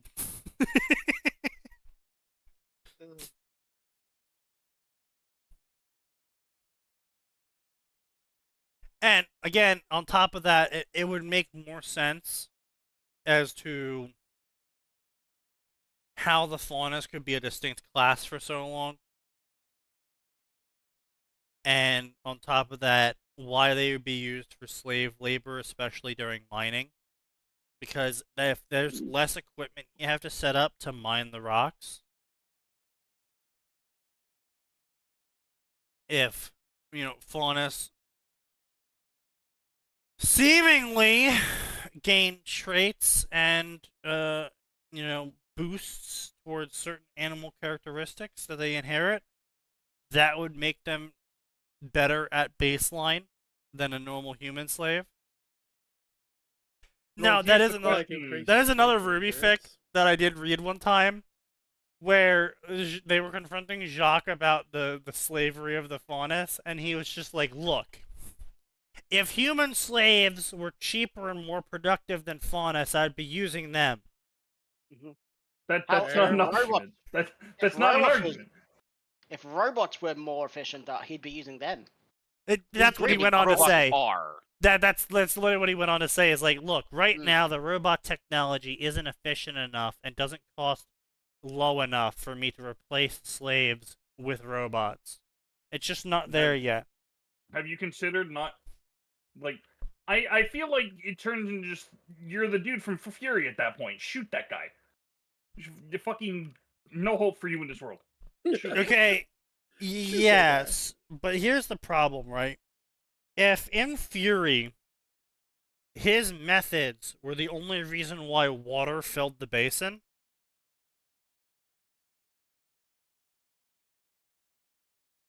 Well, at that point, you kind of need to find a better water source. yeah, but how do you do that without the current water? Yeah, that's the thing. Like, now I want to be clear. Jacques' argument is entirely flawed, and it's a known fact that slavery is inefficient and Well, you can't even always just. I mean, loses money. it's a yes, sure, but at the same time, it's just like it's entirely a rooster teeth manufacture. It makes no fucking sense that you would resort to slavery in Remnant. Like that, slavery in Remnant makes no sense at all. Classical slavery, I should say. That is why in the remake that Moth paid me to think about, I made it propagandic slavery, where they convinced all of the faunists in Atlas that they were doing it for the greater good of the species, and that's why they need to go deep into the mines. And then I made the racism occur in the middle managers of the faunists, who were using the excuse of the faunists having a higher baseline stat to shirk on giving them equipment, supplies, and etc. Then we could tackle that issue. But I made the purpose of the enslavement being coming from the propaganda of, honestly, a very necessary part of the economy for that instance because, well, you're in Antarctica. Unless you keep expanding to find more fire dust and water dust, You're gonna or screw. steam geysers, you're kind of fucked. So yes, the propaganda was honest, but it was still propaganda. It was still actively convincing people they should do a highly dangerous action to benefit the whole community, because a high casualty rate and on top of that finding resources kept both the population low and the resources high enough to sustain it. Now, you can talk about the inherent corruption and inadequacies of the system just fine in such a situation where you realize that, yes, the harshness of the environment does in fact require for some very brutalistic policies, but that doesn't mean you can be an asshole about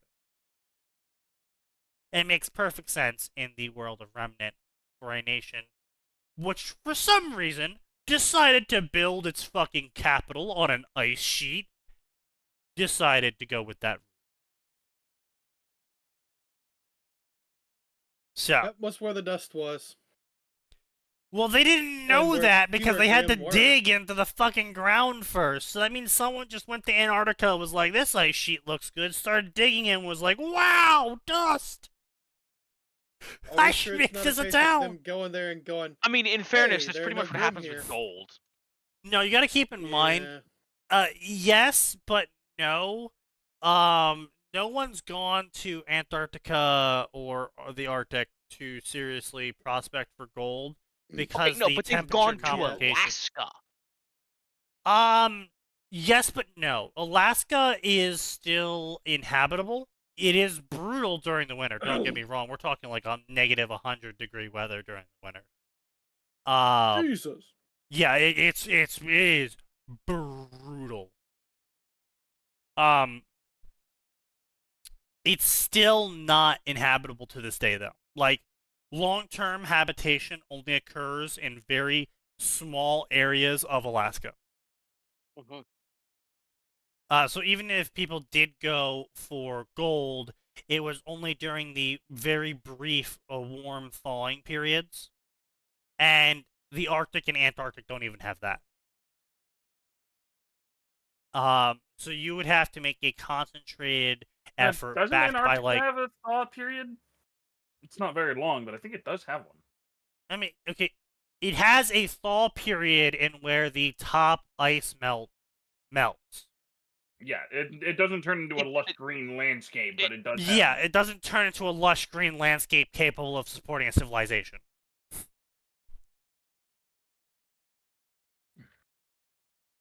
One day that's what I'm America saying. will colonize Antarctica. And the only reason why we're even capable of having outposts out there is because of our technology, and B, the concentrated efforts of government and private funding, providing them resources to sustain themselves in those areas. Yeah. Not something you build an entire civilization from. And as far as we're aware in Ruby canon, Atlas founded itself around the same time as Vale and Mistral.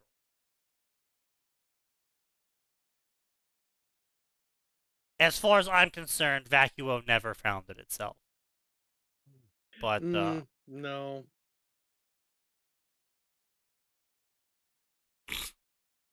That's in my lore. And Rooster Teeth has put so little effort into trying to detail the culture of Vacuo, besides the most racist depiction possible of Vacuo being a hive of crime and villainy, in that where orphans and random people on the street will beat the shit out of each other to steal each other's food and water, and that this is considered legal because in Vacuo it's the rule of the strong. The stronger survive. That is possibly the most racist depiction I've ever seen of a desert culture. Yeah, it's not a great look, Rooster Teeth. You're in a racism contest, but your opponent is Rooster Teeth. All we need now is fucking weird clothing in a fucking bazaar, and we got everything. You mean Vacuo? And the funky music. Wait, they actually had a bazaar and everything? No, yeah. Oh yeah. I didn't know that. They even had, like, Sun's manner of dress was considered normal for him in Vacuo. Yeah, when he's got, like, with the whole chest. classical Arab light vest, poofy pants, like, they went full on the racism. Don't get me wrong. The Aladdin fit. A bunch of extraordinarily open light clothing. Yes, that is what would be developed in a desert. Yeah, I mean, it makes sense, but it's just like, you know, Wild Bow joins forces with Rooster Teeth. Maybe don't make your fucking Sun Wukong XP dress like Aladdin. No, that makes it better. Fair. Sun Wukong would absolutely have a blast in 1,000 Arabian Nights. Yeah, he would. Joshua Moon recently did a stream where people inbred pit bulls until they turned into horrific creatures. I can imagine a simple fucked up eugenics program happening in Remnant. No, certainly it could. Certainly it could. I think it would highly depend on the way you could spin it to the population.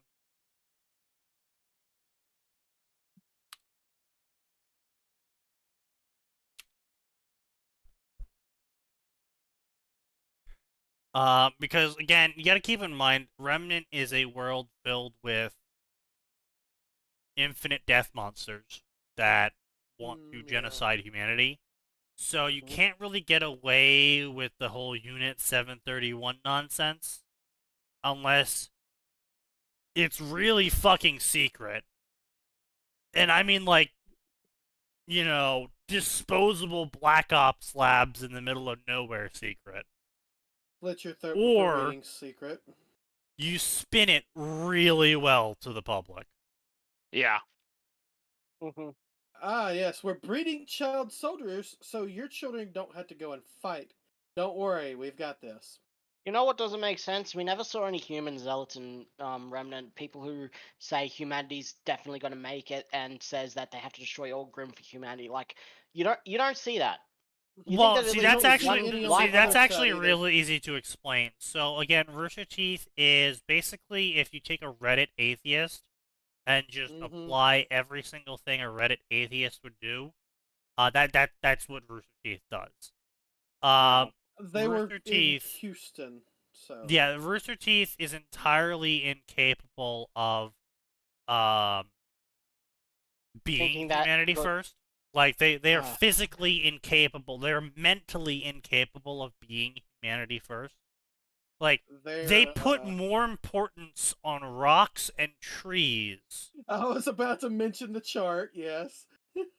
If you see the chart here, Is that They have severe outgroup Taps the chart. preference issue. Don't make me tap the chart again. I don't think the chart is good as a metric. I feel The like chart it's is very good slightly as a metric. biased. no, it's actually unbiased as hell. So the story behind the chart's actually hilarious because basically the scientists ran the test blind at first. And they had 3 iterations of the test. In the first iteration of the test, they got pretty normal, quote, expected results. And that they had leftists and conservatives saying they cared about their family and friends and yada yada yada. And then they were like, that's really weird. We thought there'd be a difference. And then they were like, wait a second. We had a person inside the room with them when they were doing it. And they noticed when they reviewed footage that the leftists would keep looking up at the person monitoring them before answering a question. And what they realized was that the leftists were answering the questions in the way they thought the researchers wanted them to. Yeah. So they did the test again. This time, it was just the person in a room alone. And they got more of a drift this time, but they noticed something weird in that there was some really outlier results of people saying, like, maximum ring capacity, I choose the highest ring possible. And they're like, oh, maybe they just didn't understand what we were explaining. Maybe they misunderstood. So they took everyone back in. They explained again that if you choose ring 10 does not include rings 9 through 1 in it. Ring 10 is exclusive. Ring 9 is exclusive. Ring 8 is exclusive, etc., etc. Right. Just to be clear, it's like, okay, if you choose that you appreciate rocks more than your family, you're not saying you appreciate rocks and your family. You're saying you appreciate only rocks. And so they ran the test again. And this time, instead of it getting rid of the outliers, the rest of the leftists moved towards the outlier. And what it showed is that generally people on the far left care more about oxygen particles and the rocks and the trees. I mean, I'm gonna be honest, if I lived in San Francisco, I'd probably want to kill all humans too. Than their family, their friends, close relatives, the city they live in, the country they live in, and humanity as a species. Once again, if I lived in San Francisco, I too would probably possess an enormous. That's why I contempt say for it's biased. You kind of really need it across, like, multiple regions, and then you need to poll each region for it to be fully... Well, you're just capable. assuming they took them all from San Francisco. Did they take it all from They- San Francisco? No! No, they pulled it from different regions. Oh, what regions? Multiple times. They did it like You with didn't 100 remember? group people from multiple regions, yeah. I'm sorry. I just want to point out, you jumped to a conclusion, Nose, without double checking I did do that. everything here. He played jump. I am willing to admit I did that. I apologize. It's why I tap the chart so often, because it's such a reliable source, because it wasn't like they did the first test and were like, alright, moving on. No, they were like, oh, well, maybe they didn't understand it, let's do it again. Oh, maybe they didn't they're too understand it this stupid. time. Maybe we should just do it one more time and more explicitly explain everything and remove every variable possible. And they got worse results each time.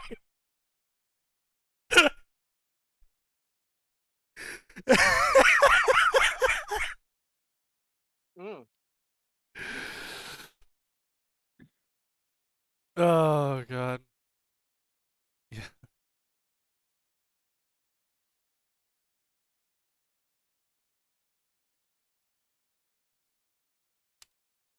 Edit was posted by Homath.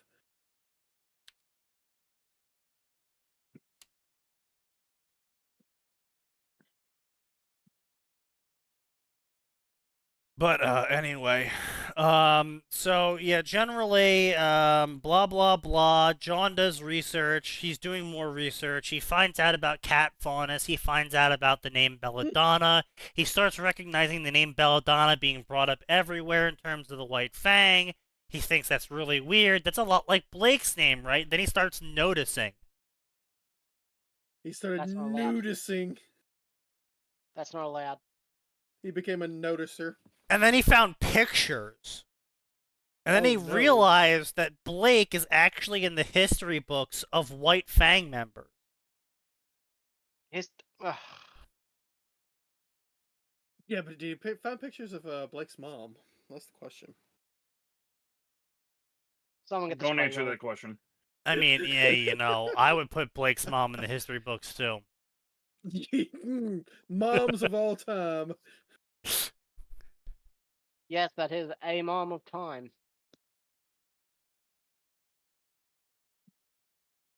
But yeah, so basically, it's actually written in a fairly amusing fashion of John realizing that actually the White Fang is a cat faunus conspiracy and that Blake is part of it. So anyway, yeah, it's a oh, he mentions Patreon, by the way. So mark off Patreon if you had it. Okay.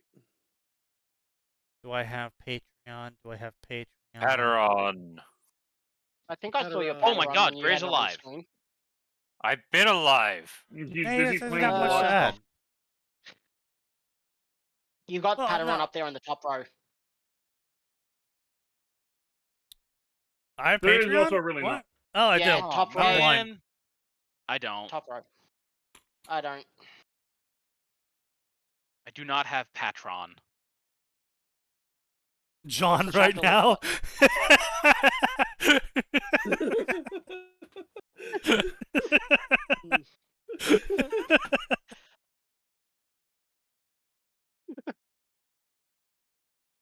Did we get anything other than Patteron? Is it a wall of text? No, because it's a commission fix, so it's not the author's fetish. It's not. It might been. It might, Desire might be a female author, but they didn't write it female author method. It wasn't Author female didn't make author any claims syndrome. about anything. There's no random omnipotent being. They're a competent writer, so majority of these don't even fucking include here. They didn't. It's not your classic romance 101 story when they talk about gems for eyes or orbs. Sign hasn't dropped a massive L so far. It wasn't a non-chapter. It's not an and original fiction. yeah, so I mean, all of it pretty much was not flagged. Yeah. There's no censored swearing. But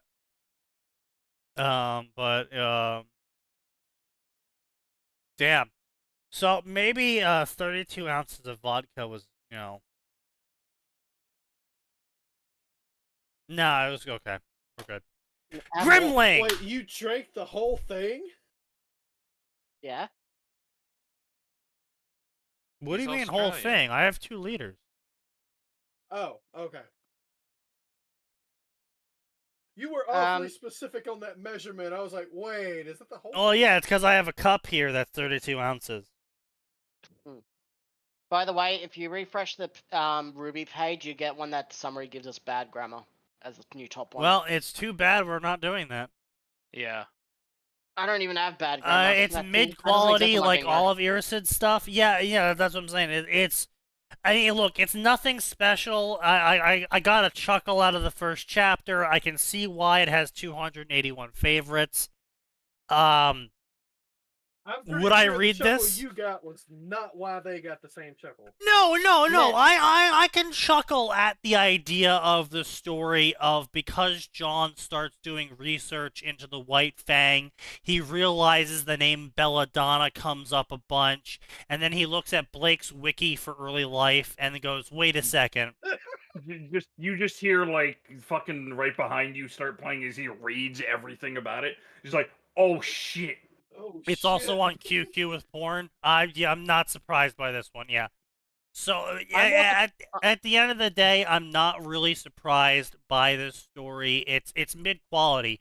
If I was still in the stage in my life where I was just looking for stories to read, I would probably read this. I'm more surprised that it's a the author's name is Erison and they don't have a single fucking Harry Potter fic, because I thought the backwards desire thing was just a Harry Potter thing mainly. I mean, that's kind of more. I mean, it was popularized by Harry Potter. But that's logomancy is a very common thing. Pops up in DC. Pops up in Pig Latin. I mean, that's a good example. Pops up in medieval spells, air quotes. Yeah, it's a prevalent thing outside of Harry Potter. It's just that Harry Potter is the most modern, well-known version. By the way, logomancy in DC is just completely fucking. Isn't it just how you do magic? That is No, literally it's a Satana's specific magic. brand of magic, and it's absolutely busted. Yeah, it's Zatanna's magic, specifically. Well, And her Zatanna and father's. Zatara. Yeah, it's fucking busted. Absolutely busted. I don't even read DC, and I know it's fucking busted. Yeah. Mm. The only reason Zatanna is beatable is because she's a normal human. Depends on the continuity. No, by Some which of I them- mean, a gun can kill her. Ah, yes, okay, I got you. Well, I don't know. I mean, if she set up some preemptive defenses, like, But my do this so guns can't hurt Yeah, me? in this house, no woman may speak. Oh no! Oh, that was great. In this sanctum, misogyny. I But need to yeah, find that the clip. That was amazing. the whole thing is like, again, right? Like, ultimately, the Flash can stop her, Superman can stop her, a particularly I mean, if she good ambushes punch- Superman, he's been known to ultimately be weak against magic, so she It probably beat him. really depends on the iteration of Superman. Yeah, well, you say A, yeah, A, it's Batman highly could beat dependent her. on the version of Superman, but B, again, that's if they can hit him with it. If he knows where they are, right? Again, Batman could beat anyone. this is one of the unexplored aspects of like one of the aspects of Superman they try not to touch on because it much like One Punch Man's name trivializes everything. Yeah. The issue with Superman is he can literally just make himself into a ballistic cruise missile, right? He can just right. Okay, Superman. Here's exactly where the villain that we need to stop is right now. Superman flies in from the other side of the world at, jet Mach fighter fuck. speeds. Mock fuck Haste. Yeah. Sounds about right. Oh, Infant is watching? You little bitch, get in this fucking chat. Yeah, he's in viewers with me. The hell? Lurking. Motherfucker over here is lurking. He's in the chat. He's No, watching the fuck tweet. you.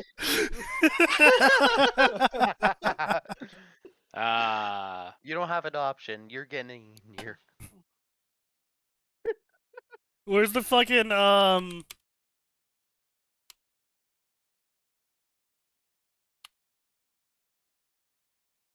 He's in the Here we go. Philippines, I That's think. good enough.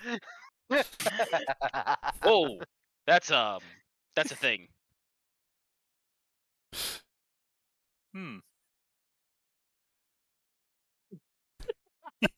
What the hell are those eyes? Ugh.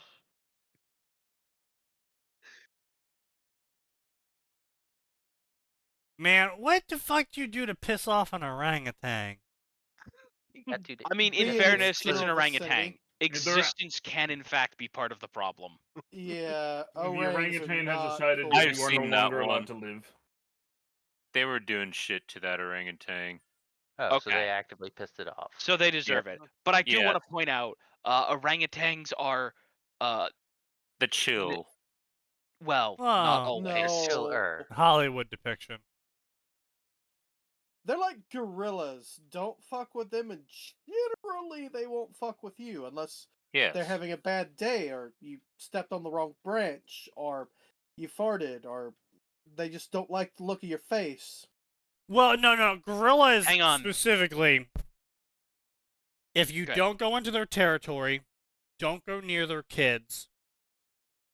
Don't try to dominance display near their kids, which means don't raise your arms above your fucking head and don't beat your fucking chest.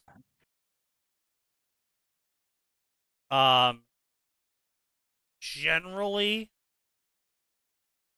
gorillas will leave you alone. Unless it's a silverback. Even silverback. They just have wider territory. And you may not realize that until you get fucking charged by one. But you also have to take in the signs that a gorilla is giving you. Because a gorilla, I remember this one clip of these guys like filming the gorillas, and another gorilla just came out of nowhere. Just calmly walking, didn't like charge them. Just calmly walked up to them, grabbed one guy by the leg, dragged him a little bit, let him go, and then walked away. That's the sign that you need to leave now. Yeah, time to go. Yeah.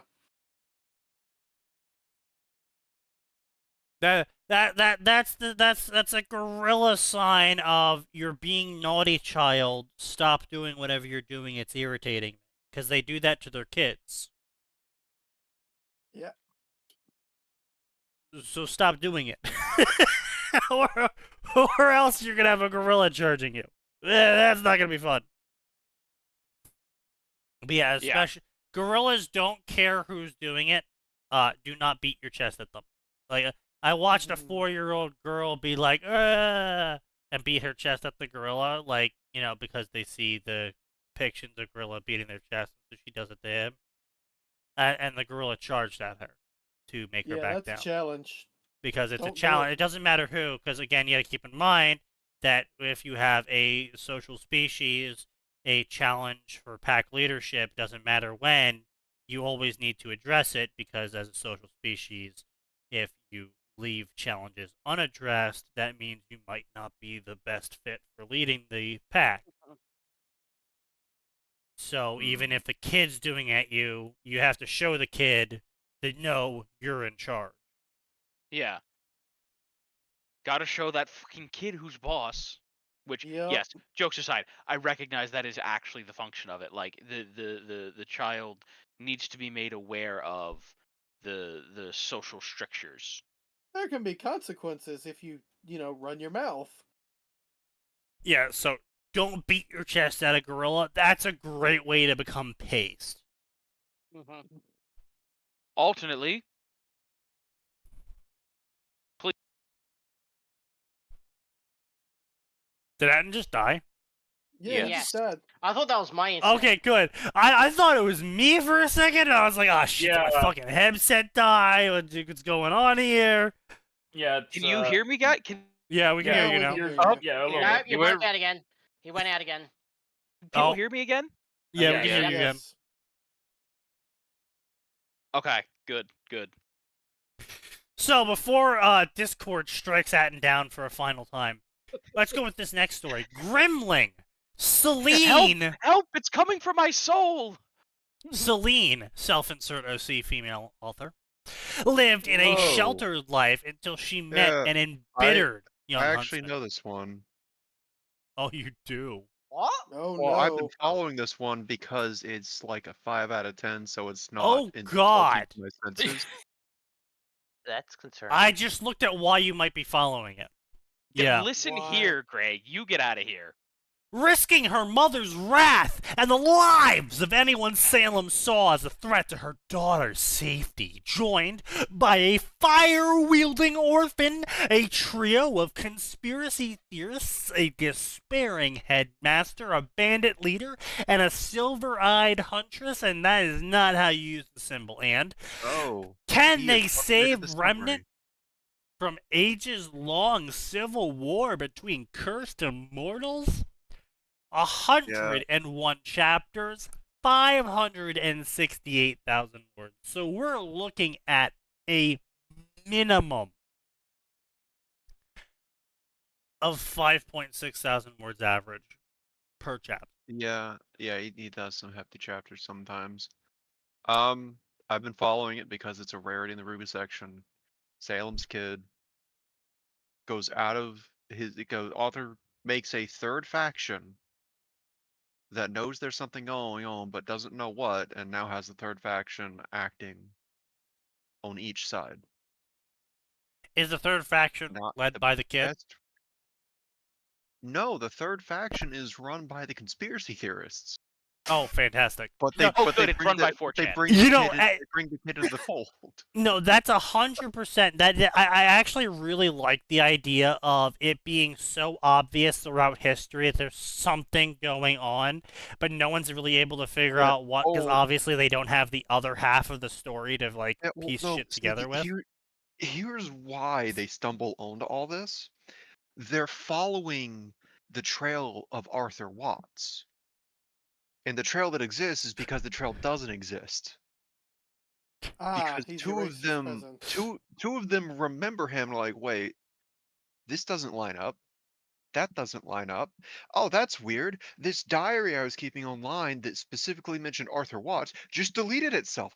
You know, I would actually love if we had a lore lodge scenario in Ruby where someone just straight up is like, I'm gonna make a channel in where I talk about the various subjects of mysterious history for Ruby, for Remnant. And then eventually they're doing one episode where they're like, wait a second. That's really weird. That doesn't match the documents that I have over here. Wait, hold on a second. I've got these printed documents that say something different. Wait, no, in the previous incident, we had this person disappear in this location as well. No, hold on. The police also responded the same way with a... That actually is the plot point for how the conspiracy theorists find our OC main character. Because he's like, Arthur Watts, interesting name, writes it on his scroll and knows the next morning the document he'd been keeping had disappeared. We made another document. What's 2 days later, it disappeared again because he was out in the field doing work outside the range of the CCTs. What's this? And Adult the man conspiracy suspect theorists... in beating a child with steel chair. Screams, I'm gonna get you, Ozpin. Hazel child beater. Okay. Oh. This is a we have our special guest. This just in! Hazel Childbeater has robbed another bank, screaming about a man named Oz! Hazel Kid's a menace. I want pictures of the author has some good ideas they executed well with, like, the main character's documents disappearing. No. The conspiracy group gets in, it's like, hey, we're friends, we're on your side, you need to quit looking up Arthur Watts. Contact us at this number at this time, because this will be a secure line then. Because Watts has tracers in the back end. No, yeah, I mean, obviously, leading all mention. Build it's the like, fucking yeah, okay, system. Cool. I kept following it because the author has good ideas that they execute decently well, but it's still like maybe a 5 or 6 as a story. They Because also changed their name to Ruby Volume 10. They what? Oh, they changed their author name to Ruby Volume 10. What the I don't think that's what their name was before, but okay. I really don't think that's what their name was before, but yeah. I actually haven't I've checked on it in a while. I don't know how many Check chapters the I've author missed. profile, see where they updated it. When was the last time I read this story? A profile updated November Where did it- 19th, 2024. Probably then. I was on chapter 68. Jesus Christ, I'm behind. Okay, I'll catch up to those. But like it's not awful. I don't know if I'd recommend it. My Aside name is from- Ruby Greenlight Volume 10. I'm hoping for the eventual Greenlight of Ruby Volume 10. Oh, he hasn't given up yet. He has not I given mean, in up. fairness, Bernie has now purchased Ruby back, so. Wait, No, he No, didn't. No, Bruce he did did not. No, He no, no, purchased no, no, no, Rooster no, Teeth. no, no. There was an update. His company did Oh. acquire the properties. Oh Oh, no. God. Oh, Okay, you oh, know what? no. Actually, I have an idea. We're going to have to send him an email. Yep. Bernie, Professional authors. we will save your property. We're gonna reboot the whole damn thing. We have ideas. We just need animators. Yep. 'Cause Pay us, and we will do it. unless Max wants to do the I- entire animation of Ruby. Unless Max wants to become I'm- Monty 2.0. I'm gonna need some time to practice that. Now, I do hear is Uh, that while Unreal might have issues with video games, Unreal for animation is unparalleled. That's what I've heard. Yeah, it's certainly starting to look that way with the 5.0 engine. So do the whole thing in Unreal, and don't they have the ability to use AI to generate the backgrounds natively? in Not only do they have the ability for the AI to generate backgrounds, they have the ability for AI to generate the environment, for AI to generate the nav mesh, for AI to Yeah. generate the animation movement, for AI Yeah, to you can generate. Well, I guess you Fill could in use the- nav mesh for background crowds. Like you could just fill in the blank and tell it, "Hey, look, describe this city. This is the city of Vale. It's a futuristic city, yada yada yada," and it'll spit out a city for your characters to move about in. No, it doesn't have that yet. It doesn't have 3D No. generation. What it has is basically That's what you that's do what EA is is working on. yeah, they're working on that Ah. though. But what they currently have is basically you buy a theme pack in the store, or you create a theme pack yourself. And when you select that theme pack and use a brush, you basically can then tell the AI, I want, say it's like a forest theme pack. And you're like, big tree intensity is 0.6, little tree intensity is 0.3, medium tree intensity is 0.5, rocks are 0.2, bushes are 0.6, all these flower values, whatever. And then inside the theme pack, you have a bunch of different models of big tree and medium tree and little tree and like et cetera, et cetera. And then you take the brush and you brush it, and the AI takes the models, adjusts them a little bit, and then puts them onto the map in a randomized fashion according to the weights you've posted. And then, so say you brush in a forest, and then you're like, okay, now I'm going to take this ravine theme pack of creek bed, creek bed ravine theme pack. And then you take the brush and you brush it through the forest. It then merges the two with AI to create a basically carved line through the forest, and like how the exposed dirt and rock and clay and the little stream of water running through, and maybe it'll add like a fallen log or something into the theme pack, because it can pull from both the forest theme pack and the creek bed theme pack. It'll add like a fallen log over the ravine. And Does that It stuff it it is generates move? it is worth noting. This is Yes. stuff that animation program's been able to do for a while. Unreal has just made it so Easier? Really, much really, easier, really easy. Yeah. especially through the Yeah. use of one, literally drag and drop procedural generation. Yeah. Two, a much easier user interface for beginners, which I the more I work and blend, the more I'm like, maybe you shouldn't be doing that because it's robbing people of fundamentals. Yeah. Yeah, Mm. that's fair. It's not great. It's a cool tool, now, especially now that I understand some of the underlying principles of how you do randomized pattern dispersal. In 3, it has the name of Unreal to it, so it carries a fuck ton more weight than any of the other animation programs that are out there. Yeah. That are specialized towards animation. It also actively nav meshes everything as you use the brush, which used to be like a separate step that you would have to do, sometimes even manually. Yeah, as a game engine thing, that's insane. For animation, I was initially gonna be like, nav meshes, but no, you can It's totally actually use nav even mesh more for, insane you for could use it for background. animation. Yeah, because basically for what background Unreal graphics also now. introduced is the animation library. And this is different from normal animation libraries. The Unreal animation library, basically, you give it an animation of person raises their hand. And normally that would be a separate, isolated animation. But Unreal can then blend that animation with other animations. So say they're jumping and raising their hand. And then you have an animation for them gripping onto a ledge.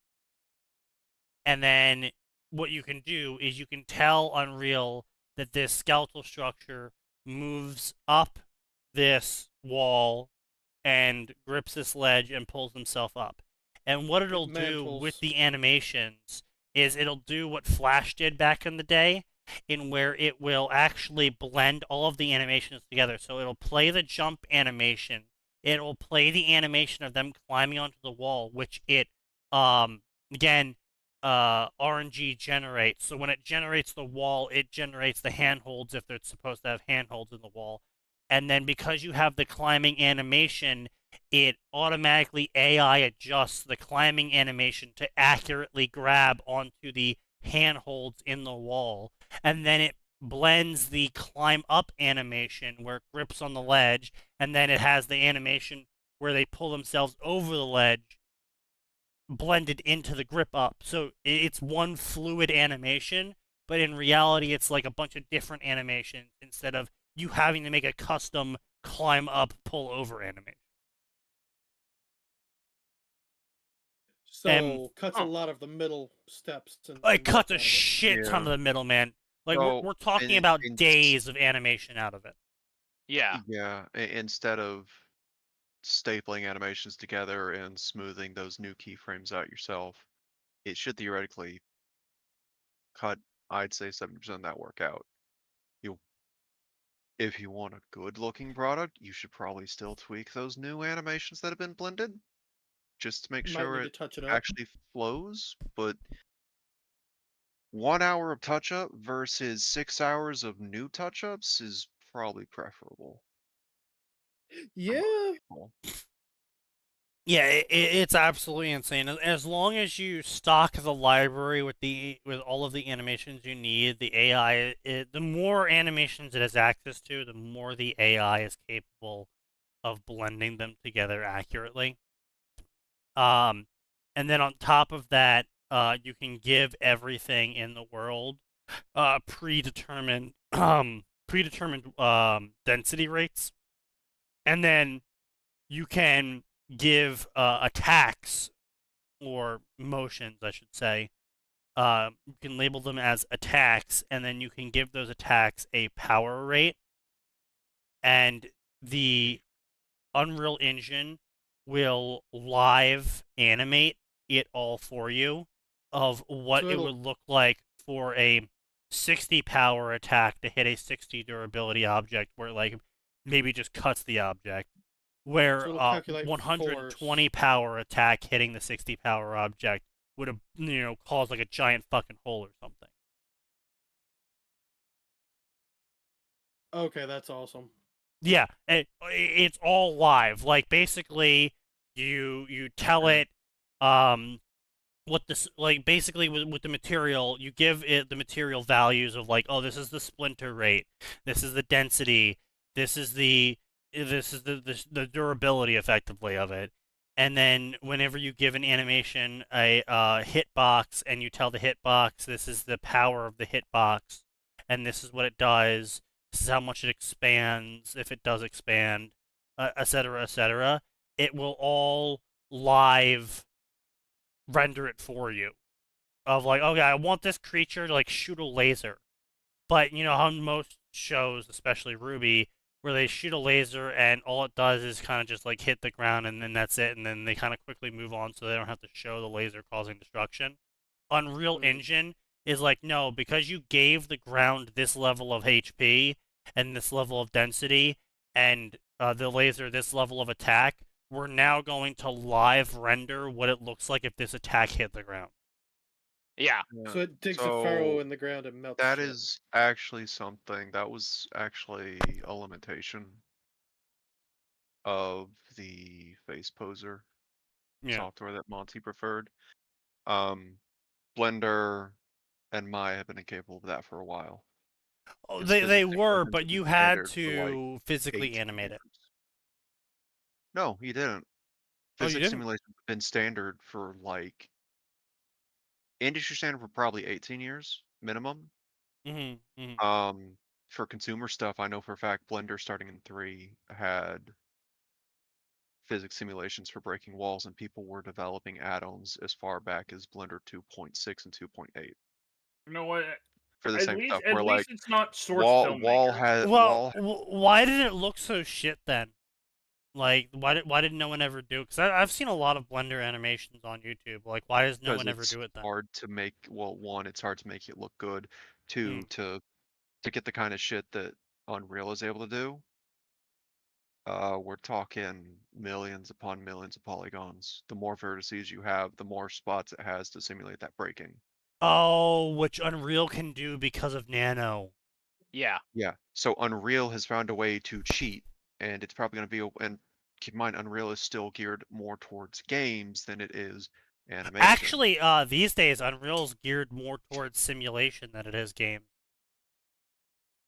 Yeah. Yeah, which Well, is it's more that which has games been are the becoming fever dream of simulation. games industry for decades. So it's still Yeah. geared towards that. And all you have to do is give Epic your soul.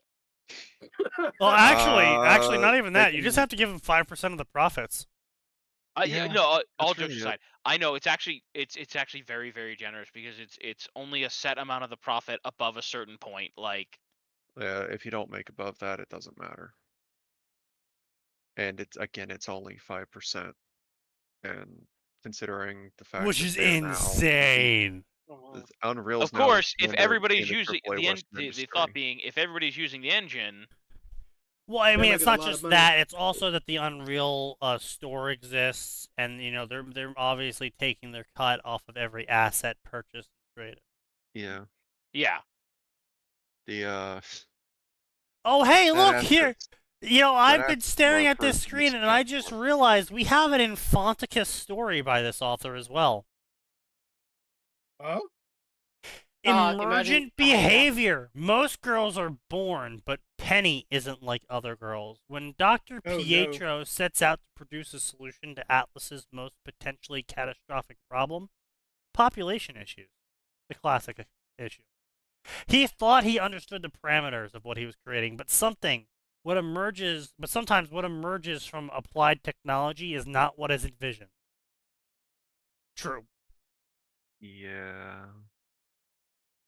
I wanted to create a mindless robot soldier. I accidentally created a child. I created a daughter.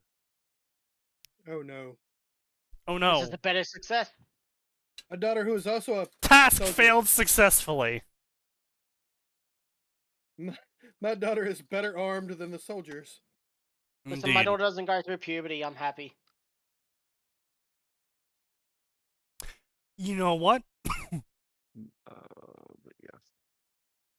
That's fair. You know what? I count this as an absolute win.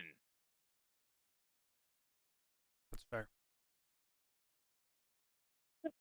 Infant's still in the fucking chat.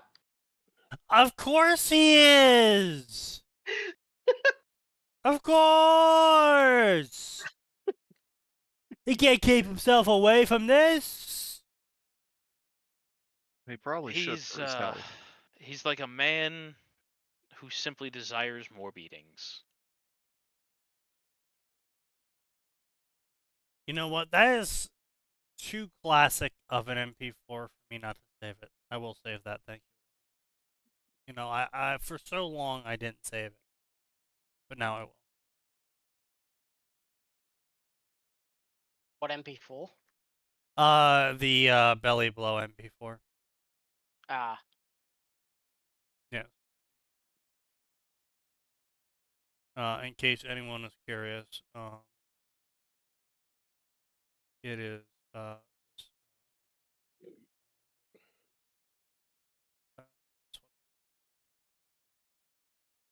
the classic daring to leave your belly unprotected. Ah, yes. You fool. You fool. You've given me an opening. Indeed, indeed. So, you know, we're gonna open this up real quick, but I mean, honestly, we're probably gonna be able to go through this pretty quickly because, summary in story! Summary inside? Summary inside. I got that one! That's the first one I got. First one I've got too. See, got summary summary inside! inside. Let's go! Oh, did Sign take any L's this stream? Sign not. has shockingly not taken any L's this stream. Now, he did have. So, speaking of Sign and taking L's, this is not Sign taking an L. This is once again Atin and I's absolute victory over Sign, which I guess it could be equated to a Sign L, but Sign's winning right now because of it. So, you know, it's kind of like one of those mixed L's. Tanya in Star Wars is now in the top 200 stories on Royal Road. Which In I total. am immensely pleased with. I'm gonna like wait until you get to like chapter like 20 and be like, I commissioned this. I have a guy who keeps replying. It says, "I don't know no Atin." He's making an AT-AT joke, and the only person who gets away with that was a very particular guild member. Mhm. Everyone else will be subjected to death. Yeah, I see. How wild would it be if that's the same guild member? Listen, if Yeah, that is look. by some capacity, if that is Faye, holy shit. Look, like you don't understand. When it comes to probability around me, it might as well be my bitch. I have met people in college that I used to go to summer camp with 12 years ago in a different state. We both came from different states and went to a different state for a different state's college. And then ended up roommates. Witchcraft. Probability is my bitch. I am the antagonist of the story. Which, of course, means I can never ultimately win in the end, but is what it is. You know, you take your wins when you can. But yeah, Sign was having this guy that came in and was like, this isn't the anime Tanya, and Sign's like, yep. It's the light novel Tanya. He's like, oh. I don't know that one. I read the light novel. Oh, you should add an author's Well, that note sounds saying like it's a the you light novel fucking problem. Tanya. Which, I mean, he isn't wrong. You should add an author's note saying it is light novel Tanya. You would cut down on so many retarded comments. Okay, I say you would cut down on so many retarded comments, but you're not really going to cut down on retarded comments, but you cut down on No. some retarded comments. Only those specific to. I don't recognize this Tanya. You're writing Tanya wrong! She's supposed to be more anime! I hate Why it. is this? Why do I have to read this Tanya? What is it? Some sort of manga?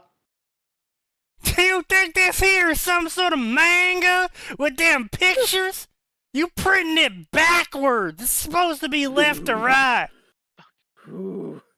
Ooh, I shut the feel fuck it hurts up. to hurt you just saying that. Yeah. Like, I know you're joking, but I feel visceral hatred for what you just said.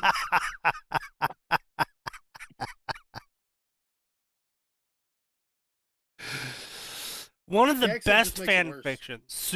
Soup Kitchen says, this is, by far, hands down, one of the best fan fictions I have ever written. read in my whole life. Written. This is exactly what I want from a fanfiction. A reimagining of the universe of Star Wars with well-done introductions of Tanya the Evil. The author also made the correct choice to make the Star Wars AU, keeping things interesting and not stale. That doesn't take away from the Star Wars universe, but adds more fresh coats of paint to it. The main character you can relate to, that says more about you, author, than it says anything about us. That's. Um, Are nice you it's a nice sure this sock isn't puppet written count by a? sign. Are you, Deathstroke, are here you you sh- go. No, that could be written by a bot. No, That could be line. Not Pocket Fud sign. Yeah, I'm good. totally Look. using sock puppets. I can Who was that idiot? understand someone saying they relate to Tanya, because there's a lot you can relate to Tanya about. There is. Incompetent upper management, high pressure situation. Situation.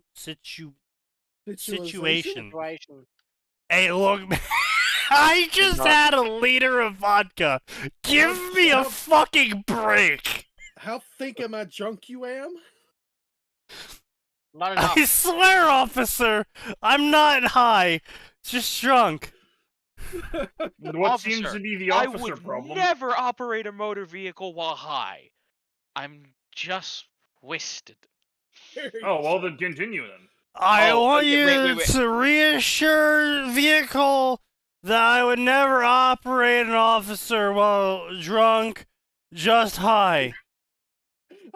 Okay, so hang on. I gotta take him. Have you guys, Sneaky? Have you seen the clip of the college girl who's incredibly wasted? Her friends give her a shot glass of water. They ask her how the shot was, and they're like, "This is how you know you're drunk. You know why? Why? Because that was water." You bitch.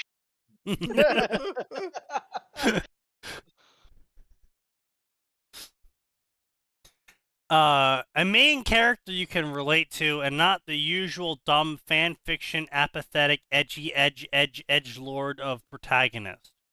Okay. Also, I'm sorry. While this person's yammering, Yeah. question: Yeah. How much money do you guys think Stellar Blade made in royalties? Royalties for what? More than any of us will see in our lifetime. Well, yes, obviously. Royalties from like game.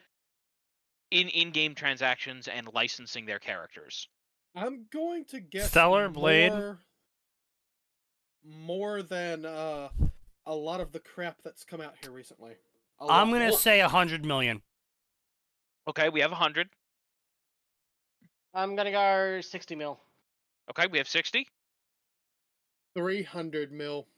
Okay. Oh, sign with the aggressive number. All right. Three Any times final offers?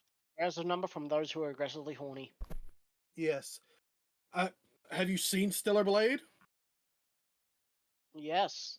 It actually looks like a pretty decent game. Who cares about the horny? True. Yeah, I've been legitimately meaning to wait for that game to go on sale so I can actually check it for the gameplay. So by Price is Right rules, you've all lost.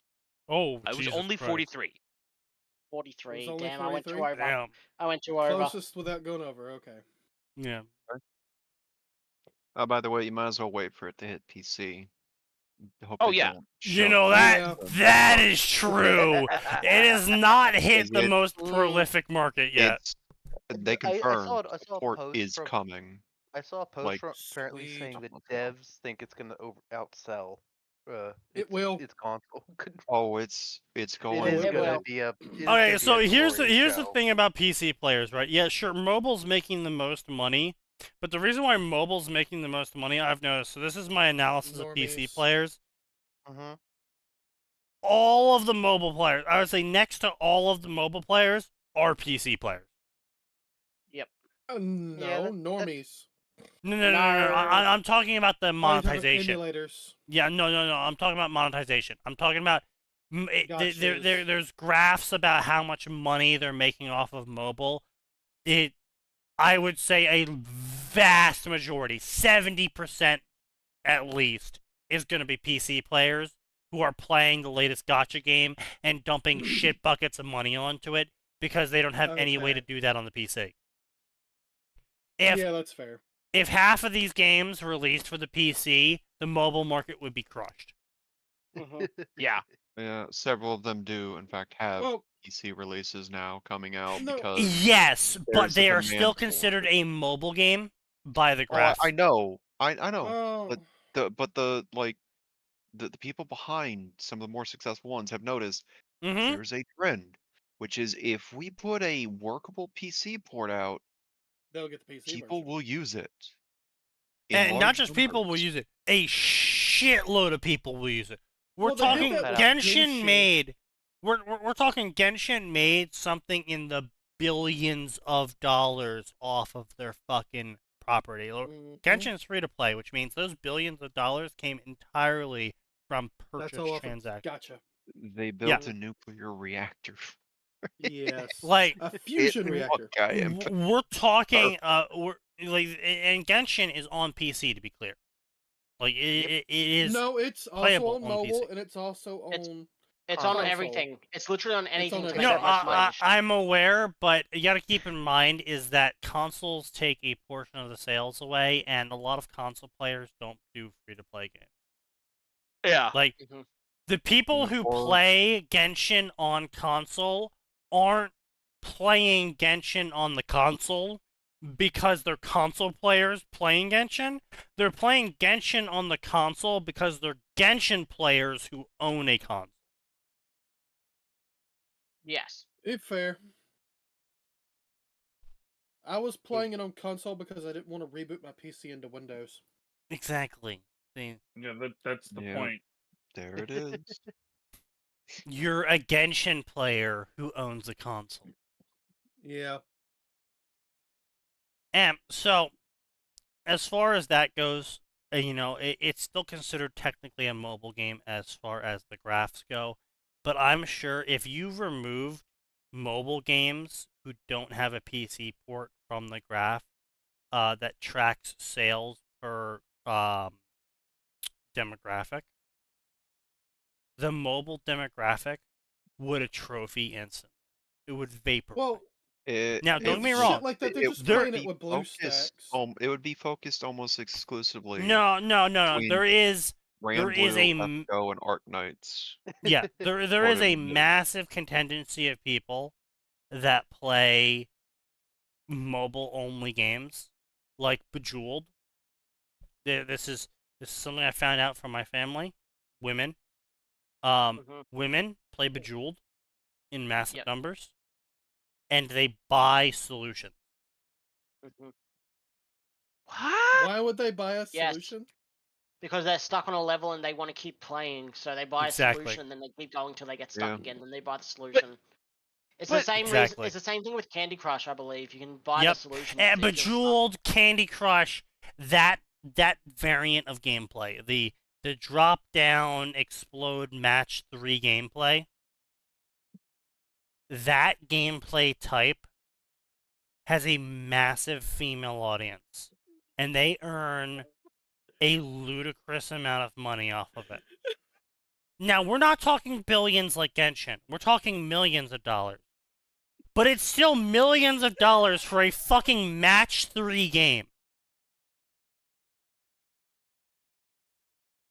Yeah. A match 3 game where people are paying for the privilege to continue playing it. Yeah. Mm-hmm. And a majority of the people who purchase things going by their profile definitions. So, again, normally you would be like, oh, well, this is like 70% male. Is it really male? Very few people actually declare themselves as women besides women when they're putting in profile personality options. Yeah. And that's why going it's by the profile personality options of people who purchase things from these match 3 games, it's like 90% women, and we're talking tens of millions of dollars. Easily. So there is a massive subsection in terms of proportionality that is mobile only, that is women only, that is pointless shit that will never be ported to PC. However, we might see this trend gap a little bit more. The female audience section might gain a little bit more percentage back. Because Love in Deep Space is a mobile-only game that has earned, I believe, $1 billion now. You got a porn bot in the chat. I would love to ban it, except I'm not in mod view because it takes me out of it every time. There we go. Oh no. No dear. Someone got it. Love in Deep Space tracks your menstrual cycle. Oh god, that thing. The one where the male characters comment on the female. Actually, yes, they player's actually comment real-life on your menstrual period. cycle. Yeah, you can tell the game when the last time your period was, and it'll track your menstrual cycle for you, and it'll have And treat you different differently. dialogue options from all of the male characters to respond to you differently when you're on your period. Yep. They have Women earned a ludicrous amount of money. Yeah. From Women this have game. out-hornied men. That's just No. a fact. Women always out-hornied men. No.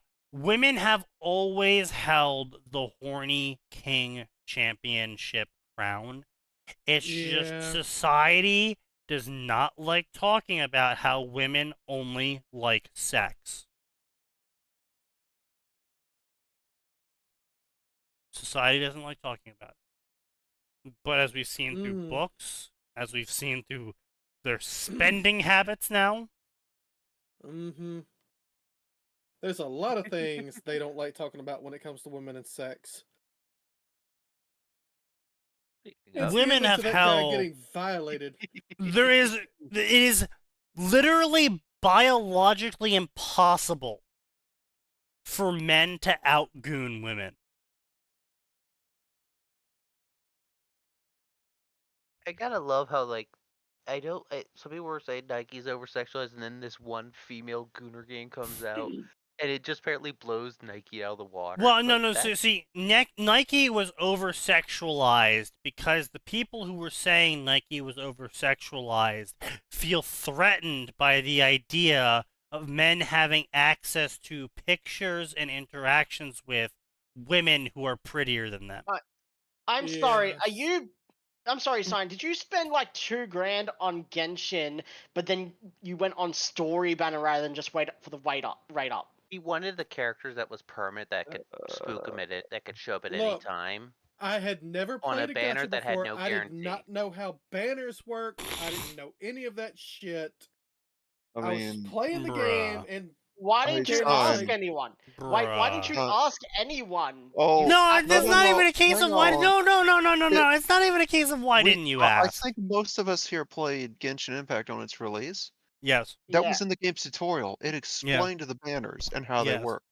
Explained it and do like That Old was direct man words. the didn't read. tutorial? Very, very You direct. spend You should have learned after like $200 to $300. You would have realized, wait, that every guaranteed 5-star was random, and that at least the banner you were on was completely random, and there was no guarantee. I didn't spend it all on the story banner, okay? Anytime a $3,000. new banner for a new character Bro came spent up, I also rolled on $3,000. that. Why would you spend And money on that I'm unless mocked. you actually want them? For spending a couple $100 on supporting the players for the international. And here Sign is spending $3,000 on a game he doesn't understand how to play. I have Hold never up. made Who's this mistake mocking again. you for supporting players? Random people on the internet. Like no one obviously no one in the chats, because everyone in my chat I've selectively excluded for intelligence. So there's no one left that is stupid enough to mock me for that. But random people on Reddit. I don't know. And shit. Well, maybe not stupid, but certainly spiteful enough, if it ever came up. Yeah, but see, the thing is that people who spitefully hate me, kind of like they kind of burn themselves out because as Nose has found out, when you hurl insults against me, I just agree with you. Yeah, it fucking sucks. It's great doing that, isn't it? And then I move on and keep doing it. You can't be insulted if you don't take it as an insult. and so you're kind of just sitting there fuming. You ultimately, people who hate me It's kind of like just burn fucking- themselves out. Trying to be like, even trying to give him like any sort of constructive criticism, he'd be like, yeah, and he'll be like, Yeah. just, I don't care. He's so fucking Don't annoying. change behavior at all. Agree with you totally. Change nothing. Yeah, you right. Anyways, Why did I get a Discord notification and now my fucking PC's running like shit? It's because I sent you the virus. you are being monitored now. Yeah, it's the Yes. girls from Please online do too. not Right. Yeah. So anyway, about Soup Kitchen identifying with Tanya, which is quite Sorry. curious. Oh, yeah, that's what we were talking about before. Yeah, that's what we were talking Oh, about. This story also includes likable side characters that make you enjoy them in the story. This story is a well-structured and easily understood with accurate grammar with well-planned plot. If only Do they mean plot or do they mean plot? Because I want to point out that, the author Sonic made a great choice with distinctions between character thoughts as in when they're talking. Yeah, that's actually unfortunately something that's not well done in fanfiction, is that as we've seen on this podcast itself, we've seen countless stories where arbitrarily the narrative suddenly becomes character thought, or you know, the shit that they're thinking about is basically they're just saying, and it's just like, huh? Intriguing character interactions between the MC's knowledge on mana usage and the new world of Force and that they're living in. It's enjoyable, badass Tanya. Yeah, I mean, that's always the nice part about using a post Tanya incarnation, is that she's kind of already gone through the whole isekai experience of what the fuck is mana? How the fuck do I Yeah, she use it? knows what she's Oh god, doing. I've shot people. So you can kind of just skip all of those parts and get straight to the part where you have someone coming from our world going into a world of magic and then being like, yep, I'm now a certified bona fide wizard. Gonna pop Yep. some people. The author made a great choice, blah, blah, blah. Story is definitely within the realms of some of the best fiction I've read out there.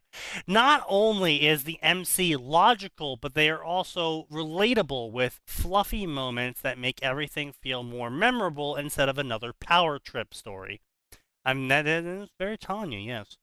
The story has realistic Occasionally. reactions and decisions made by the main character instead of a story being like other fan fictions where the author just railroads everything. Overall, 10 out of 10 story. Disney should be paying the author instead. Why did you vote it down? I didn't. Yes, you did. No, I didn't. Who did? Yes, you did. I literally did not. It says it fucking has the downvote highlighted. The downvote is red. Yes. The downvote is always red, Sneaky. That's stupid. Yes, Fuck wait, you. yes. Wait, Where's Wait. this? It's downvoted? What? wait. What do you mean it's always red? What's See, it look here, like when hang you on, hang actually on. do that then? Hang on. Hang on. That's dumb. Give me a sec. Okay. Sign, did you really pay Discord to add a fucking angry bratty emote to your fucking profile picture? No, Infont sent me that. Oh, So my that's God. all right. The one on the bottom there is what it looks like normally. The one on the top is when you click the upvote. And let me scroll down to one of the ones I've downvoted.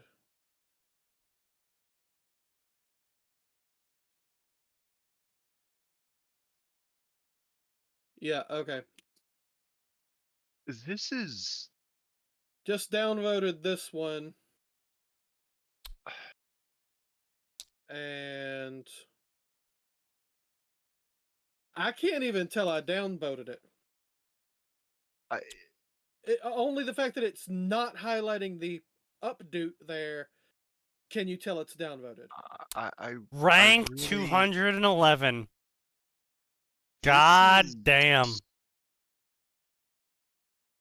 Awful design. Yes. Holy shit. God, UI designers are like one of the most useless jobs in the I- tech industry right now. I cannot fathom UI designers. I honestly cannot understand them because it's like your entire purpose is to make a usable UI and somehow you fail at that. You have failed at your singular purpose in existence. Because if It's they make not a even good the UI one, guys. they I have can't a keep friend making that more. works, Yeah. up in Atlanta, and he basically told me that they have the marketing team come in, and if anyone in marketing says anything at all about not liking it, his whole section gets ordered to basically redo all of their work. Oh my god. So Ugh. if it doesn't go full Skinner box, Total then marketing death. Yeah, pretty much. Look, I have made it clear and open multiple times on this podcast that I think every fucking bean counter, I'm sorry, Atin, but it is what it is.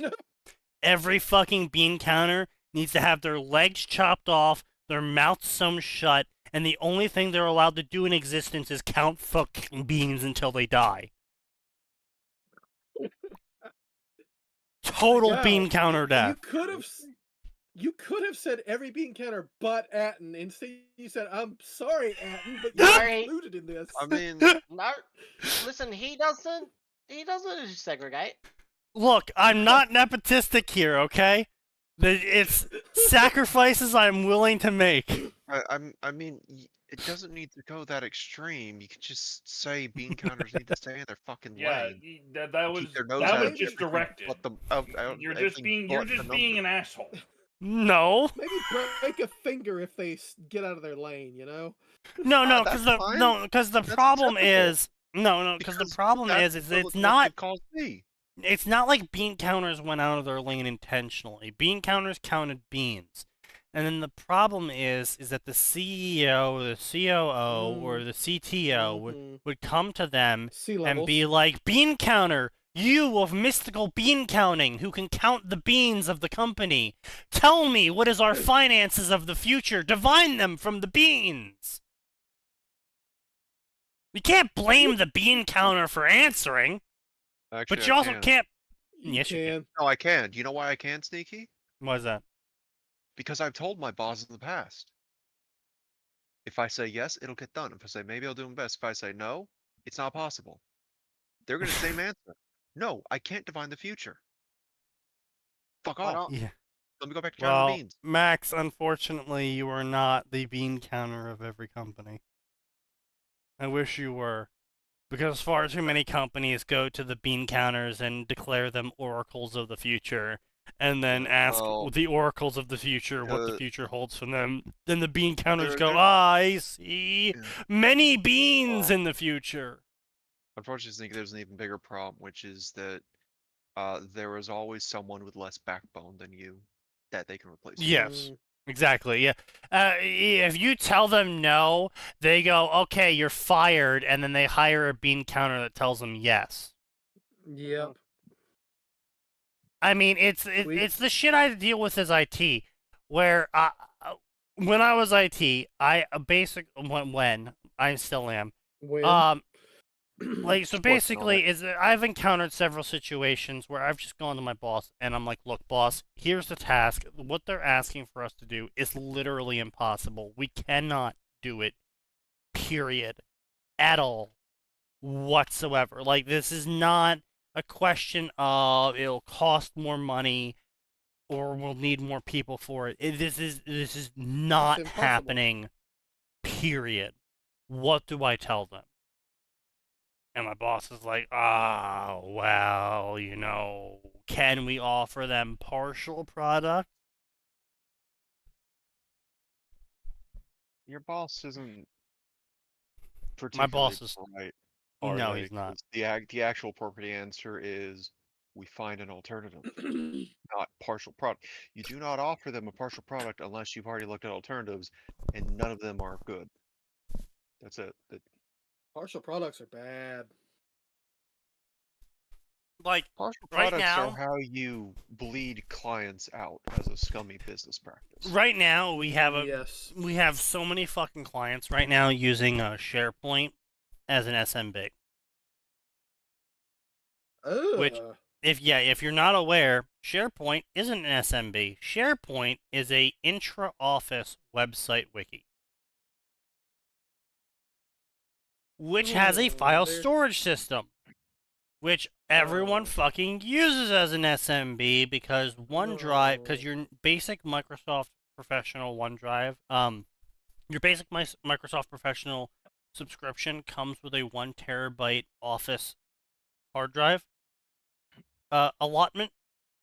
So basically, across all of your users, you have a total of 1 terabyte to spread through all of them, and they dynamically get it allocated to them.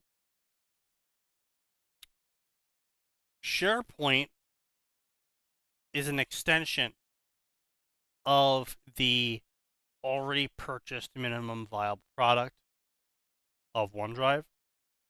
So a lot of companies use SharePoint as a server file storage system. The problem is that SharePoint is supposed to be an intra-office website, not a file storage system.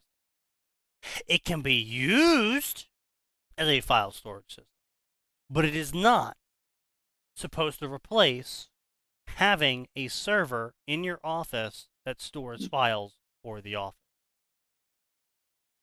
What's supposed to replace that is Azure Files. But that is a separate license with separate costs. So, of course, every company is like, oh, why would I pay more money? We're already getting this storage space through our licensing. Why would we pay more money? It's also easy, and well, no. Again, total GUI death. I mean, fucking whoever worked on the SharePoint GUI needs to be fucking killed. So if you have a folder in the SharePoint GUI, you can click on the 3 dots on the folder and define the access to the folder. That's all well and good. But if you have a site, to define access to the site, instead of just clicking on the 3 dots, you have to go into the options menu in your top right corner. And then you have to go down to view library settings while you have the library site in question selected. And then you have to go to modify site permissions. And then under modify site permissions, you have to select membership. And then you can say who has access to that site. Jesus fuck. Mm-hmm. That is no. And on top of that, you cannot switch between sites once you are in the Site UI GUI. You have to exit the Site UI GUI, reopen another site that you want to modify, and then go back into the options, and then go back into the modify site options GUI. And do all that shit again. Yeah. Who thought that was a good fucking idea? Whoever at Microsoft is desperately trying to secure their career. Many such that cases. must be somebody who worked on Windows 10 or Windows 8. No, definitely Windows 8. 10, 11, maybe. 8. I'm guaranteeing it. Oh wait, has this conversation continued? Yeah. I love how every single time I see this fucking screenshot that Aura posted, it just gets worse.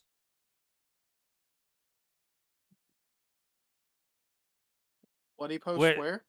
So Aura posted a screenshot of a screenshot of a screenshot. So the original post is by a Twitter author who wrote a small Oh, yeah. comic about women's romance, which is the Oh. woman being choked out saying "harder, daddy," and men's romance in the comic is where all of the women around him care about him. Right. Yeah, the one with Yeah. community notes violating somebody. And then someone quote retweets that saying clearly this is the men don't know anything about real women's romance, which then gets community noted saying the comic was made by a woman, which then Reddit Lies responds to that tweet saying, "Hey, is this you?" retweeting a screenshot of their previous tweets of them saying, "Choke me out, daddy. If you could just choke me a bit as you rail me, I would appreciate that. That would be great. Thanks." I don't know how to respond to that. She just got executed live. Yes. No, she didn't just get executed There live. has been an execution. Reddit community notes executed her. Reddit Lies came in, planted C4 on the body, and then called in an artillery strike. At least then she finally got pounded by heavy ordnance. God damn it, Sneaky. God damn it, Sneaky. He's not wrong.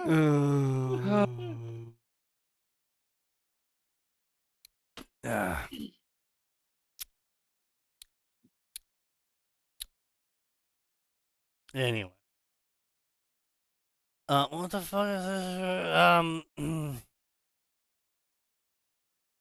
If the thumb is smaller than the up and the Warlord Titan, you're in the danger zone. Yeah. Yeah. Oh yeah, Gray also created an abomination. Yeah.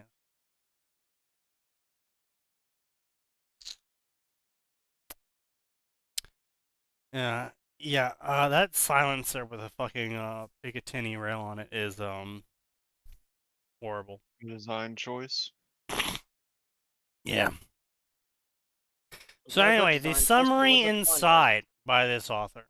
We got deviated. Let's re-deviate back to this. Oh, yeah, it's 10 o'clock. Last story. You don't have bingo by now. That's kind of the... I have kinda one expected. thing. I'm not Yeah, getting bingo. no. We've had 3. You guys really should keep me on point more often if you want fucking bingo. That's all I'm saying. We I heard you tried. say okay. Wait, I heard you say okay, buddy. Does that count as a one? Says you, we try. Fucking Mr. Sign, I'm gonna deviate from this track even if it derails the train. Which I still don't get how he hasn't had an. Actually, he did have an hour with the Genshin thing. Does that count? No. That was like 3 or 4 years ago, my guy. And I have Yeah. since learned my fucking lesson on that. I am banned from gacha games. I do not play anymore. Expanded story summary because FFN doesn't let me write paragraphs upon paragraphs for a summary. Celine is the only child of Salem. Like, you, bro, did you just post this recently? Yeah, bro posted this in 2023. No, Celine is not the only child of Salem. Before 2023, we knew that. It actually, like, this is the wild part, right? The fact that Salem had other children would actually make the fact that Celine exists and is more protected by Salem make more sense. Because Salem already lost kids, so she would be fanatically protective of her newest one. So she is. That's actually an important plot point to this story. This expanded story summary is completely new, though. This was not here when I first found this story. Okay, well that's wild then, because then the author acknowledges the fact that they're not an only child, but then in this expanded story summary, completely blatantly retconned the lore. I mean, if you're saying she's the only living child of Salem, then say living, or say the latest child of Salem, or Salem's only living child, or like there's so many ways of like you're no longer restricted by the oppressive fanfiction.net summary system, which is, by the way, by far one of the best summary systems that exists across all platforms. You're If not you supposed can't- to say that, Sneaky. If you can't Follow tell the me what narrative. your story is about in 3 sentences, then how the fuck do I know you've written a good story? Sneaky, you're supposed to just praise the story without any sort of criticism. Oh, you of course, doing? my bad. Yeah. So Very anyway, good. author arbitrarily retcons, but then doesn't retcon apparently according to Max, and acknowledges that other lore exists. But whatever. So, author Yeah, completely botches Yeah, opening. I'm Lived not sheltered sure. life until her only act of quiet rebellion caused her to cross paths with an embittered young huntsman named Garrick, who is likely the author's self-insert OC. Their growing relationship not only risked her mother's wrath. Honestly, at this point in time, I can't really tell who the actual self-insert is. Whether it's the, edgy, negative, embittered huntsman, or it's the OC who is the daughter of Salem, and Alright. all of that. Like, I can't They're- tell who the author is trying to self-insert as. Don't you know, Sneaky? They're gender fluid. You know what? They might be. Mm. Their growing relationship that. risked not only her mother's wrath, but the lives of any that Salem saw as a threat to Celine's safety. Thrown in the middle of an ages-long civil war between the two cursed immortals. It's not... I wouldn't really call it a civil war, would you? I mean, it's not like their original nation that they controlled is still existing. Mm. True. I mean, yeah, I'm not sure about. I think they used the Civil War in the original summary. I always kind of rolled my eyes because it's like it's not really a civil war at this point. yeah. Mostly because it's fought in the shadows between an estranged husband and wife. So Well, not only that, I it's that the wouldn't nation that call they it that. originally controlled doesn't exist, and the factions they originally controlled don't exist. Like, Well, that's the thing. They never even had factions. Like yeah, but one day the nation they had woke up and their hypothetical gods were- factions, right? They had hypothetical factions because obviously Salem at some point started making her own group to oppose Ozpin, and Ozpin made his own group to oppose Salem. Like, this wasn't like Ozpin didn't think 3,000 years down the line, oh, maybe I should get other people besides me to fight Salem. I mean, Salem's plan was to get rid of humanity in general, aside from the ones that could use magic. But the the part of that plan was involving using their kids as breeding material for that, because they were the only ones capable of it. Yeah. I'm not sure what kind of group she would have garnered from that point. Well, I mean, see, here's the thing, right? Is that when your goal is to dominate the earth for your personal ideals, and you're an immortal wizard, it doesn't really matter what everyone else in your group's goal is because you'll just kill them in the end. So you can recruit Well, literally anyone. You can recruit murderers, you can recruit psychopaths, you can recruit the worst of worst, because all you need to do is just kill them and then recruit more. Because there's always going to be more bad people to recruit. Yeah. And I mean, plenty of these people are stupid as hell and have no concept of long-term solution or long-term living. And so we'll be like, yeah, I'll totally sign up with the supreme evil who wants to genocide humanity, because that means I get to kill people, and then you kill a bunch of people, and then the supreme evil that wants to genocide humanity is like, yeah, you know what, actually, it's more useful if you die to me right now. And you're like, ah! How could I see this inevitable betrayal coming from the creature that wants to genocide humanity? Yeah. Curse you and your inevitable betrayal. Well, see, I say inevitable betrayal, like semi-ironically, because like they don't think it's going. They don't comprehend they're gonna be betrayed. Like they're not thinking about that. Like they align themselves with the creature that wants to genocide humanity because they too want to kill humans. And then they're like, oh my god, I'm surprised that I, a human, am being killed by the creature that wants to kill all of humanity. This was not on the this is shocking. Yeah, that's fair. It's like, you didn't think that one through now, did you? Nope. But American Dad took the piss out of that trope. I mean, yeah. Oh, Infant had a point a minute ago. Oh, Infant. Sounds like it's a female SI, but she didn't think.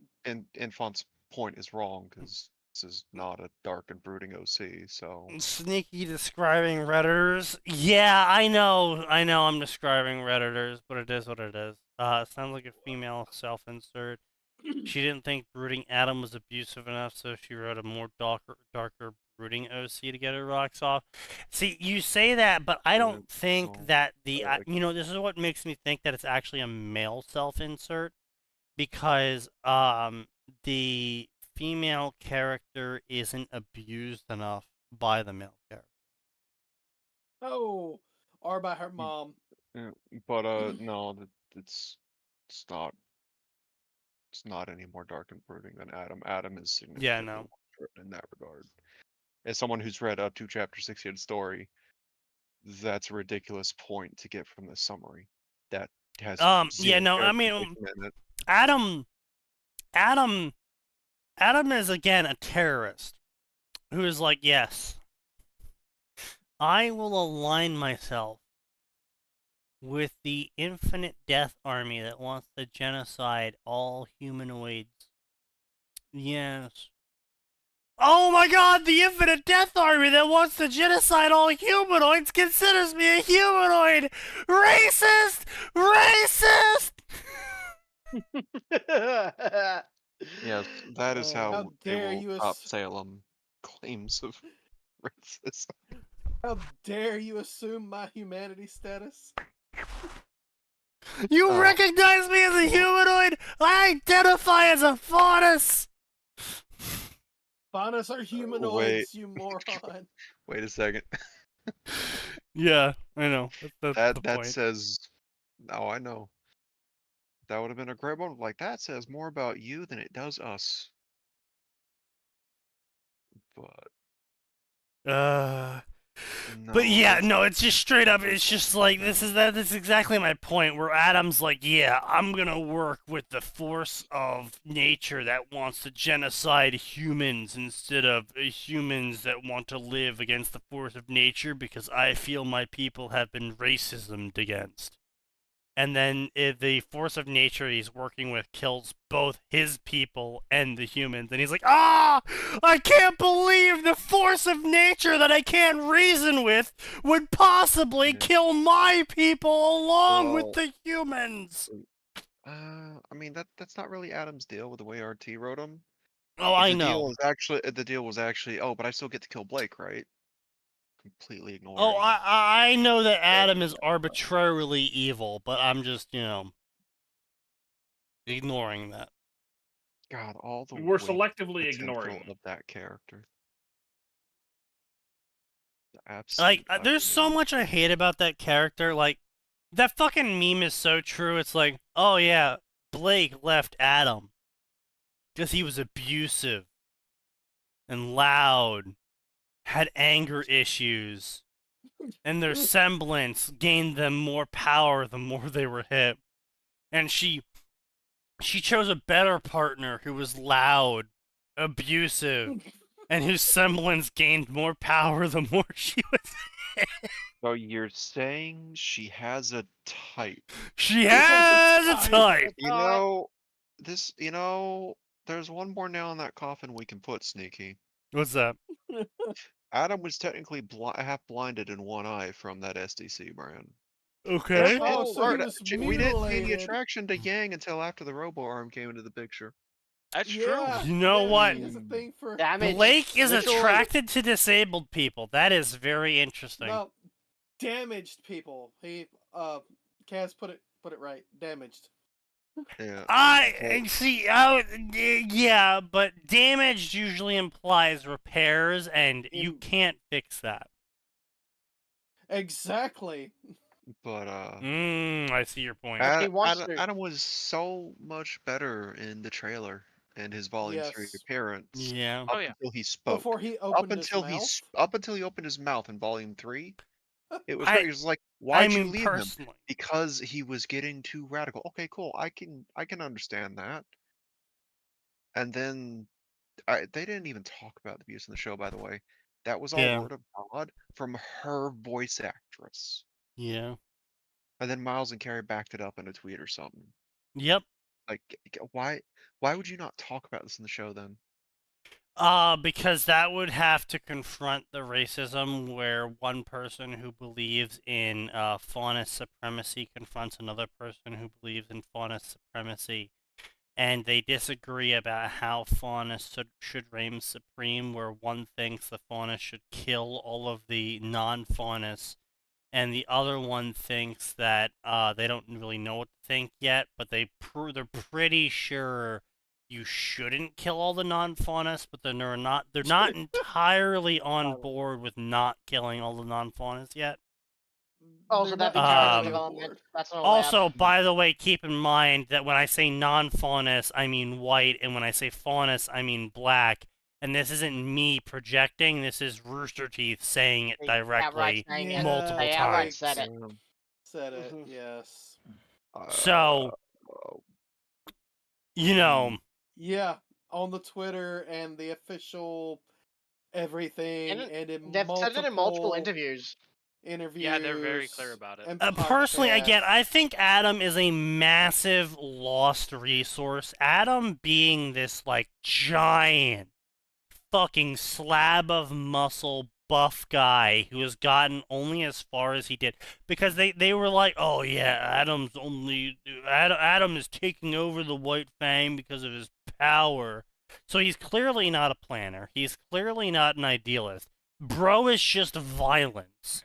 Like, they missed a massive chance about making him a massive slab of meat who gets angry quickly, but it doesn't really matter because he's both a massive slab of meat, and his weapon's like a fucking cement block attached to rebar. And it's like, oh, it doesn't really matter if he's an idealist or not. He'll just punch you out of existence.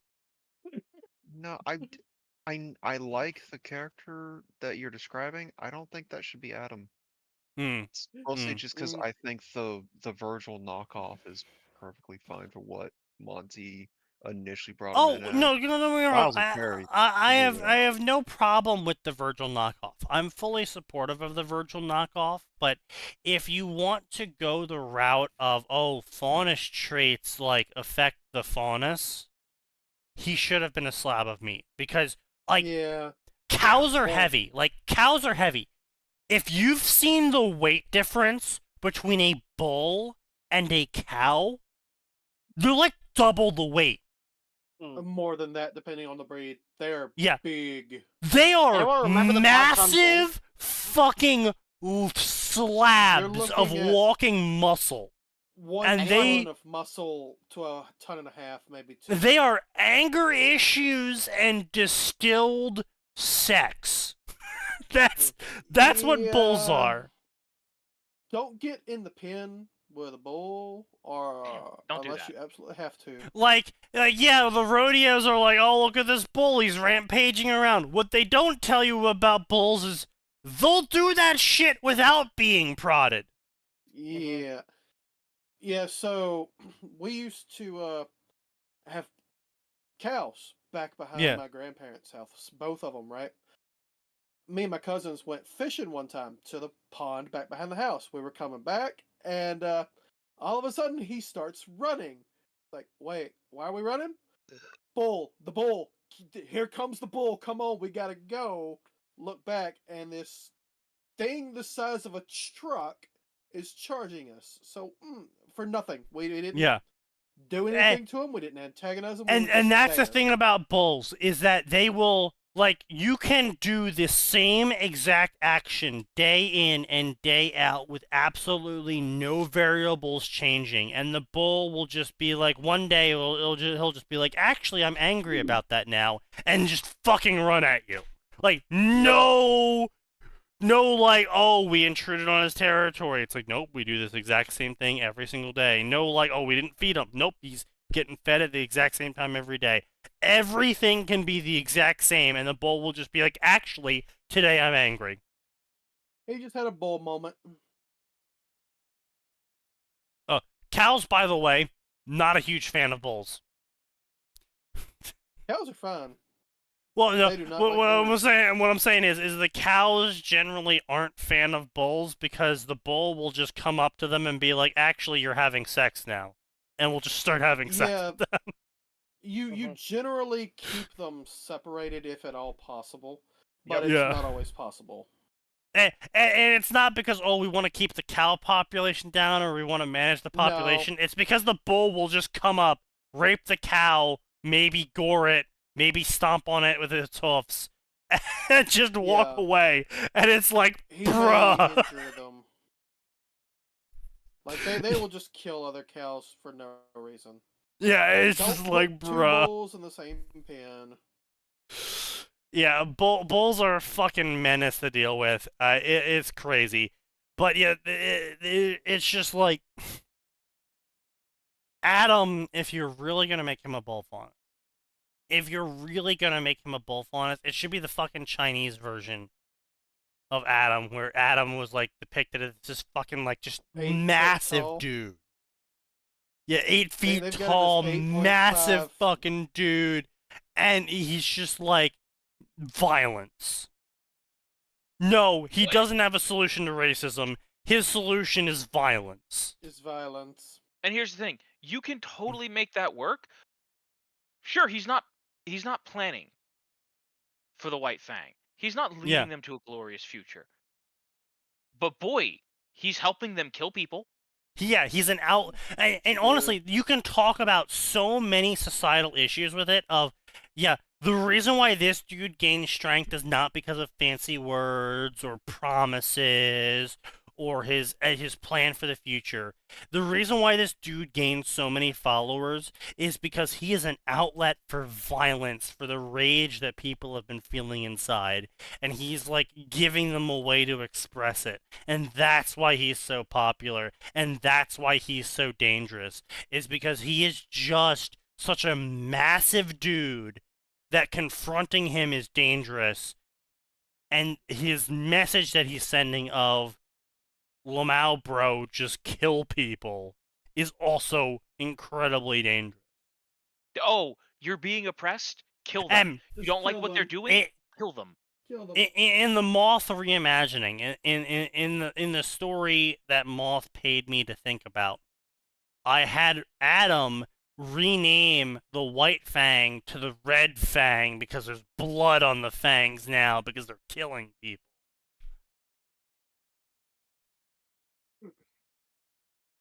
And Just as a like, You know, fuck you. bro there's was a just gonna problem, be a though. threat because of the raw amount of violence he could bring to bear. There's still the problem, though, that with the whole grim attracted to negative emotions thing, means the violent solutions, or heck, just Yes. slavery existing in the first place, just is Yes. anti-survival. Yes, Yes, that's that's Rudy. I did That's canon. touch on that actually both earlier in the podcast and in the Moth storyline. The Moth storyline basically had slavery occur, but slavery was occurring via propaganda instead of actual economic and social slavery. And so it was effectively in Atlas, Faunus were encouraged to volunteer for the mines in a heroic manner to expand Atlas's resources to save them all. I Just can like, see that. like the heroic. think This that worker is makes- working for Atlas. Are you? Yeah, Yeah. like Anytime you could even make it, if you wanted to, less grimdark, and just have it be a case of like World War II propaganda. No, taken- that I took heavy inspiration from World War II for this. Mhm. It was the Zaibatsu mixed with like Roman Legion, which is what made Mistral. And then Atlas was heavily inspired by the let's see if I can actually find what I sent fucking Tojo. Atlas was heavily inspired by communists. Let's see, can I find the pictures I that's sent why Tojo? I said That's why I said what I said with the whole like he's fighting for his country. Are you? Type shit. Yeah, no, like this is what I'm gonna link this in the chat. This is what I had for the Atlas soldiers and Atlas officers. Yeah, the heavy fur coat inspiration. It's cold as balls up there. Also, by the way, shit that cold, because I just looked at some of the art for it, and oh boy, a whole basic continent of nothing but ice.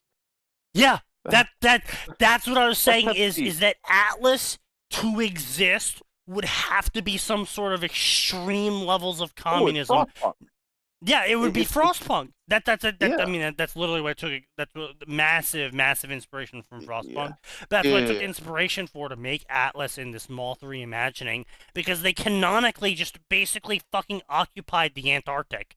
And it's like, okay, if they existed, they would have to have like these massive underground tunnels of like steam pipes from steam geysers and like ice and frost dust and fire dust, and there are these massive mushroom farms in the caverns, and like the surface would be like this sort of like upper crust metaphor for the noble society, which also, while minorly corrupt, heavily believes in the message Atlas is sending, simply because if you don't believe in the message Atlas is sending, you fucking die, and not even because you get killed for not believing in it, but because Atlas is such a harsh environment that you physically cannot not contribute to the community to survive.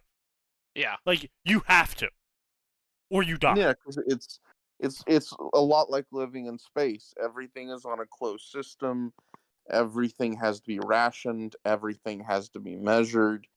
And so, yeah, it also makes sense that, to put it bluntly, if the Faunus do have inherently superior biological traits, then giving them the harder physical work jobs makes sense. And if they use propaganda to nudge them that way, well, that just makes everything nice and tidy and easy, doesn't it? Yeah. Just, it's a very simple chain of resolution, and not, haha, we have evil rich man who is named White, and he rules in the white land of the white magic, of the white uniform, the white army. The funniest Mr. part White is White. he's not even fucking joking. His name is literally White. Yeah, no, it is. God. And so, and also he's going to put the Faunus, which are totally a metaphor for African American slaves. Not totally a Who knows? metaphor. Explicitly outlined as a explicitly. metaphor. Okay, explicit. To be clear, confirmed multiple times by the people making it, they are X. Yeah. No, It's just, they have it's just explicitly outlined it. Yeah. chattel slavery doesn't make sense in that environment.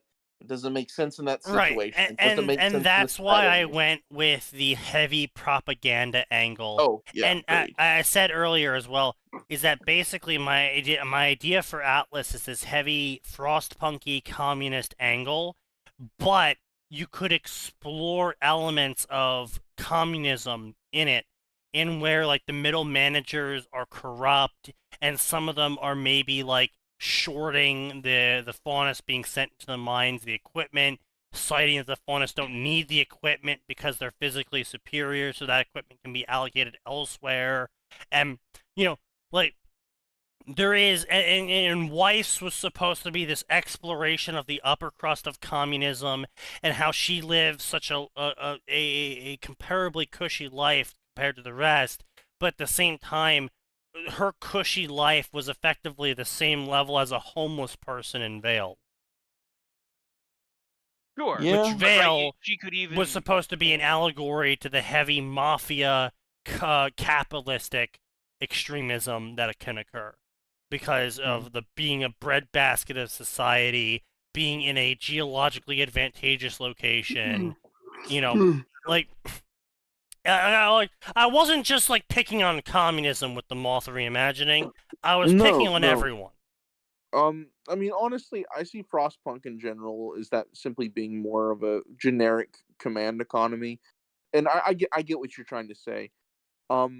I suppose for me that's just one of my big holdups with Ruby as a setting is we're told all these different things that just cannot exist in the setting as we've been told them, because the rules of the setting mean that no one would do this.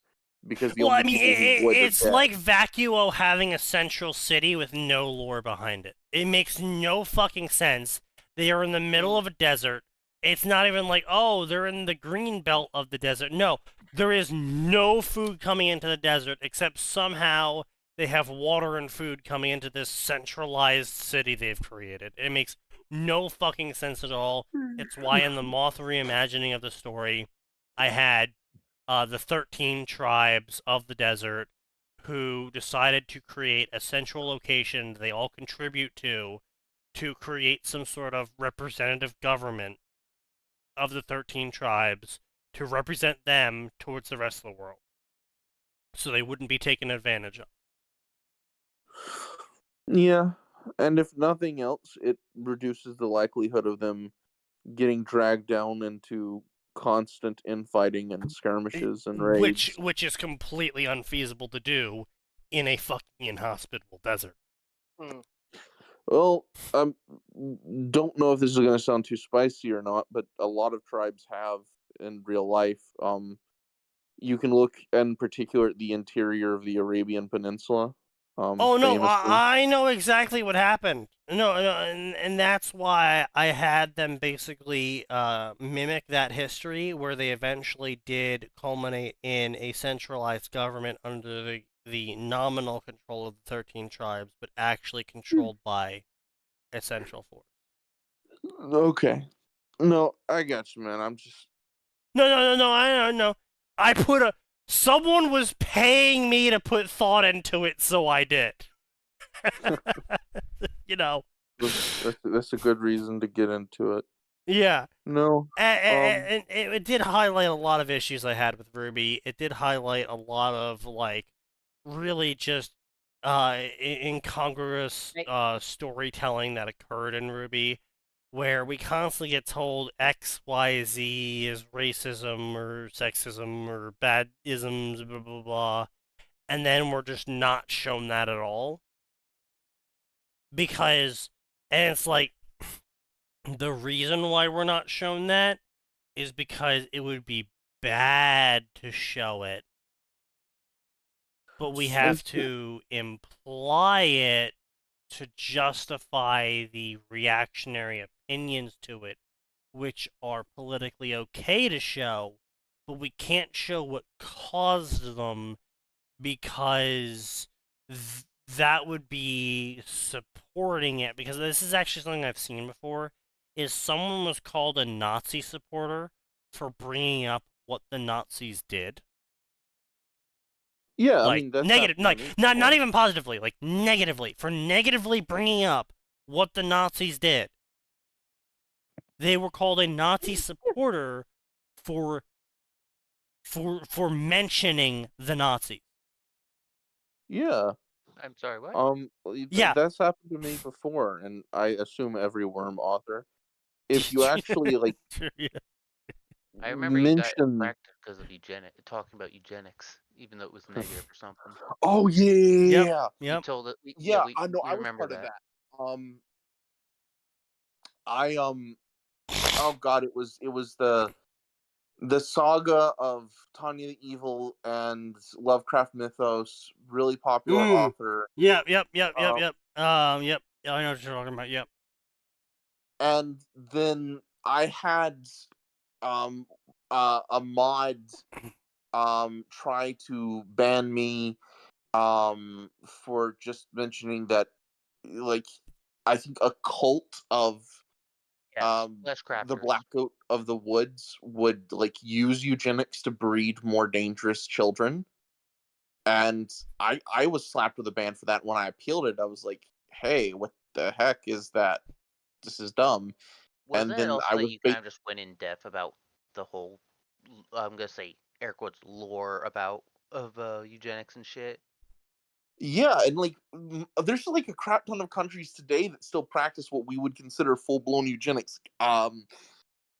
Iceland, Greenland, France, a lot of the other Scandi countries. Well, I say a lot. I think it's Oh just yeah, doesn't Norway. like France have like an actual IQ law of like people under a certain IQ literally aren't allowed to like procreate?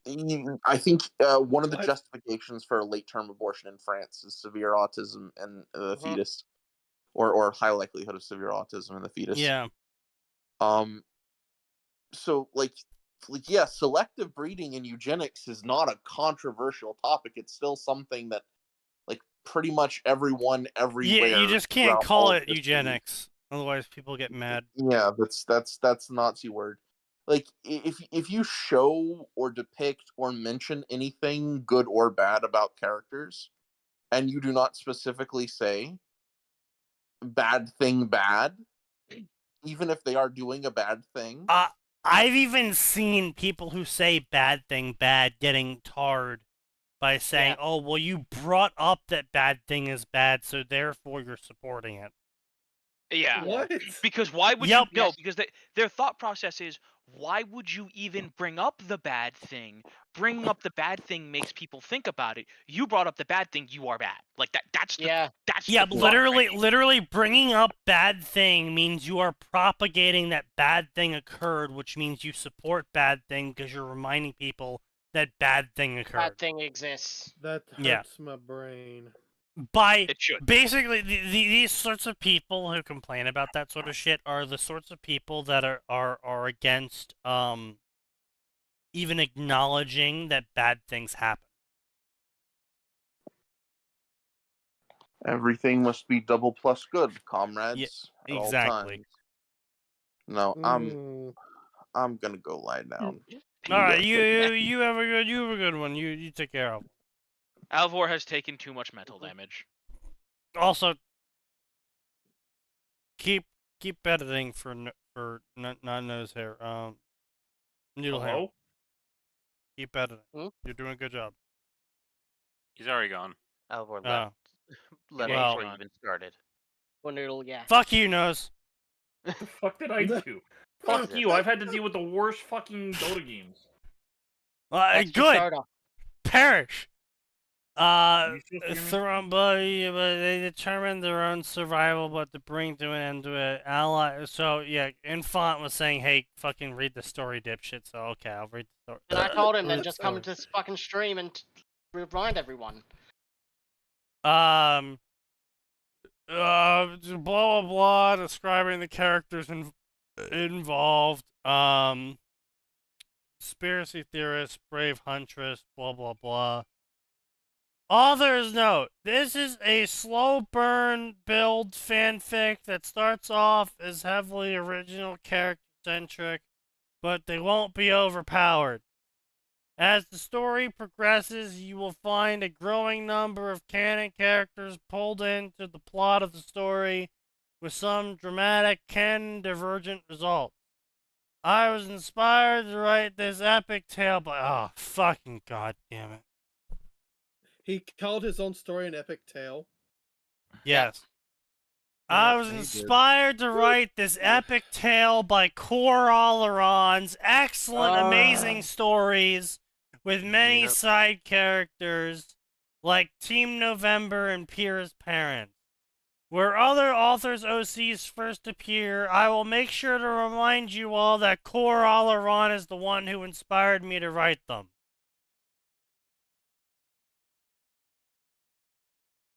So what I'm hearing is we should kill them. Core Oleron is the sometimes worst thing that wonder happened to this fucking So- section. If the This poor author's man note- rolls over in his grave. This author's note very nearly put me off giving the story a chance.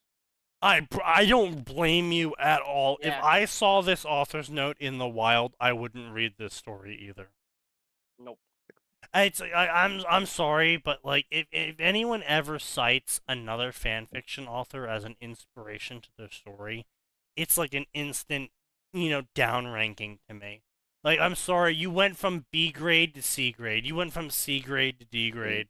Like you instant down ranking, -1 cannot recover.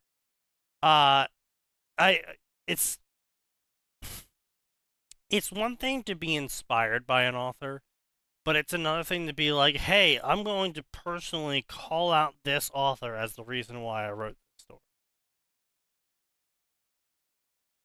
Like, I feel like at that point, you have a little bit too much inspiration, a little bit too much fanon rolling through your veins. If I want to read a core story, I'm going to go read a core story. I don't want to read someone else's story and then have core fanon just jammed right into it. Make up your own shit. Like, come on. Just do it. It can even be similar to core shit. All of the girls are named after flowers. All the girls are named after gems. All of the girls are named after clothing. Like, you can do whatever with it. Like, it doesn't just... You can even have them be gem named, but, like, the younger sister's named Sapphire instead of the older sister. That's fine. But if you're like, no, I'm just gonna wholesale copy and paste the core fanon into my story because I'm such an uncreative hack that I just enjoyed the core fanon so much that I want to include that as my new canon in the story. I just, Jesus. Just And then lazy the as all hell. Ruby canon actually just got all those like at least one of the sisters just proved him wrong. Yes. What's the other? What's the Saffron. sister's name? Terracotta. Oh, Saffron. Yeah. No, she's dating Terracotta. Ah. Yeah. Her name is Saffron. She's dating. How 'cause much do you have to hate she's- your kid to name them Terracotta? Lot. Maybe if you come from a family of Earth semblances, it makes sense. Her name is Terra, last name Kata. Terrible. How much you you gotta have to how much you hate gotta name your kid to name him Terra? How much you have Well, to again, hate your a kid lot. to name them a If you pun? come from a family of Earth semblance users, I can perfectly see you making an Earth-based pun. But, again, the problem comes in with the line of, we can understand, if you have everyone's name being an English name for things, oh, my name is Crimson, my name is Sapphire, etc., right? English name, Mm-hmm. we can lore-wise hand-wave that to be the English version of Remnant Ease, right? Sure, fine. Yep. But if you then include the Dutch name for snow, if you then include the Japanese Nice. name for Earth, if you then include the Chinese name for peace, it's kind of like, okay, Shalom. so what you're saying is all of these languages existed then in Remnant. That's not what I'm saying at all. But it is what you're saying. It makes no sense to name your kid Weiss, which is snow. Sorry, white. Unless, Weiss Snee. yeah, White well, snow. Schnee is snow. Weiss is white. Yeah, I just makes said no white snow. It makes no sense to name your kid Weiss after a color unless German exists in Atlas, which would then make sense to name your kid Weiss because Weiss is white in German. But unless German exists in Atlas, then Weiss doesn't make sense to use, because if Remnantese is English, then English, her name would be White, not Weiss. Sneaky, just shut the fuck up and turn your brain off and enjoy it, man. That's No! You literally can't. Just consume product. I refuse. And the reason why I refuse is because they've clearly explicitly said that Remnant is not Earth. Yeah. Yeah. If they said Remnant was just some hypothetical apocalyptic future of Earth, I'd be like, all right, fine. You know, languages, sure. Yeah, like these like historical, traditional naming conventions of certain languages were inherited by these different demographics of people that ended up living in different areas, and that's why Mistral ended up being a mix of Roman, Greek, and Japanese and Chinese. Because it's like, oh, well, those people settled those areas. It's like, all right, yeah, fine. That's fine. I totally understand that if this is supposed to be remnant, which is the remains of a world. But that's not what we got. Remnant is supposed to be the remains of this pseudo, not even Christian, so like pseudo-pagan, European-inspired medieval fantasy world. That's what Remnant is a remains of. Except in the pre-Remnant Remnant, everyone still spoke Remnantese.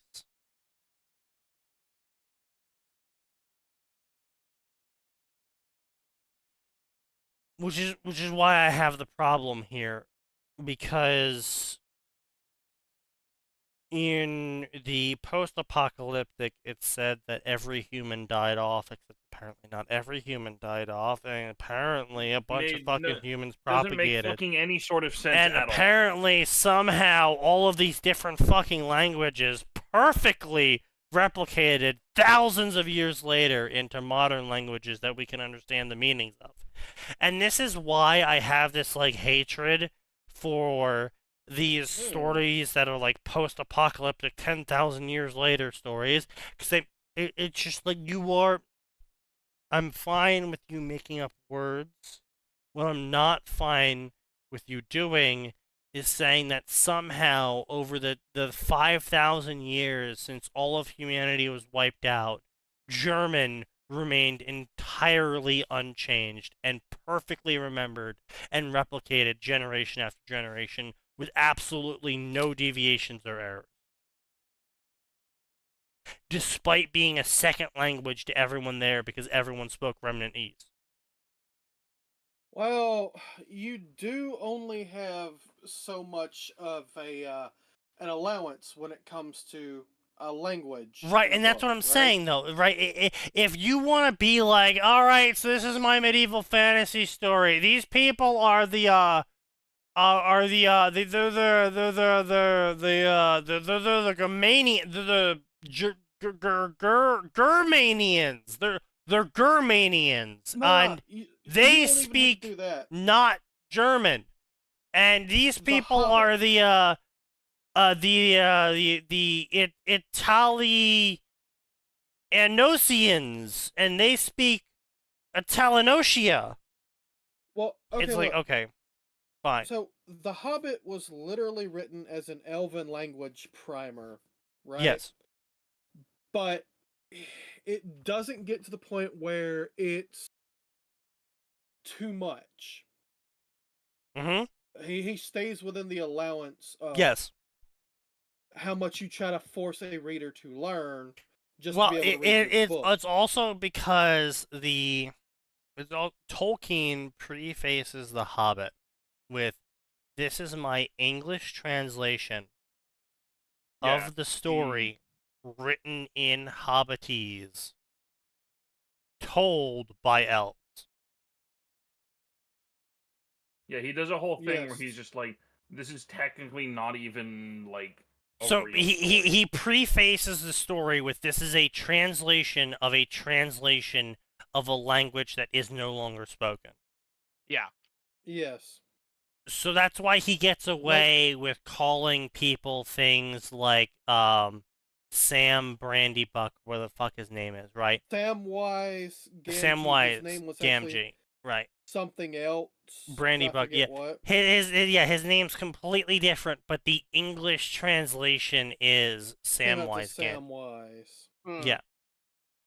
And that's what I'm saying, is if you want to sit here and be like, oh, the historical meaning of Weiss's name is white from the ancestral language of her people, okay, fine. Then you can't go ahead and make everything in Atlas be named German shit, which they did. Because that means it's not an ancestral language anymore. That means it's an actively fucking used language. That's like being like, oh, this species is Ursae by this dead language Latin, which no one uses anymore. So we call it brown bear.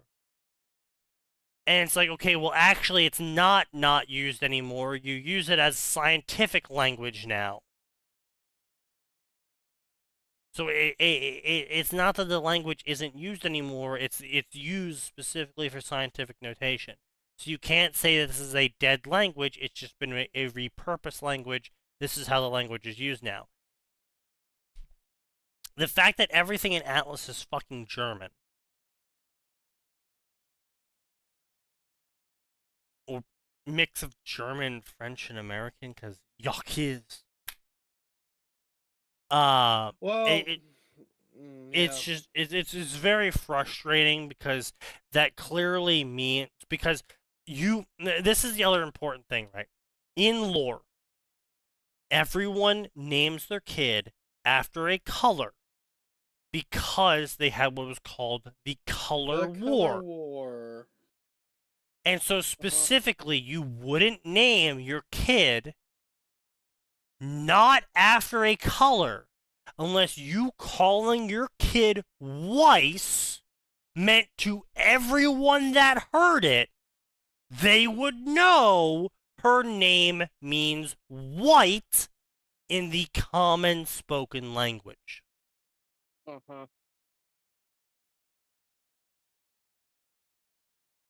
It's when you add lore like that, like this is the main issue I've had with Rooster Teeth for a very long time when it comes to how they operate with their lore, is that they want to take inspiration from fairy tales and other languages, which I have no problem with.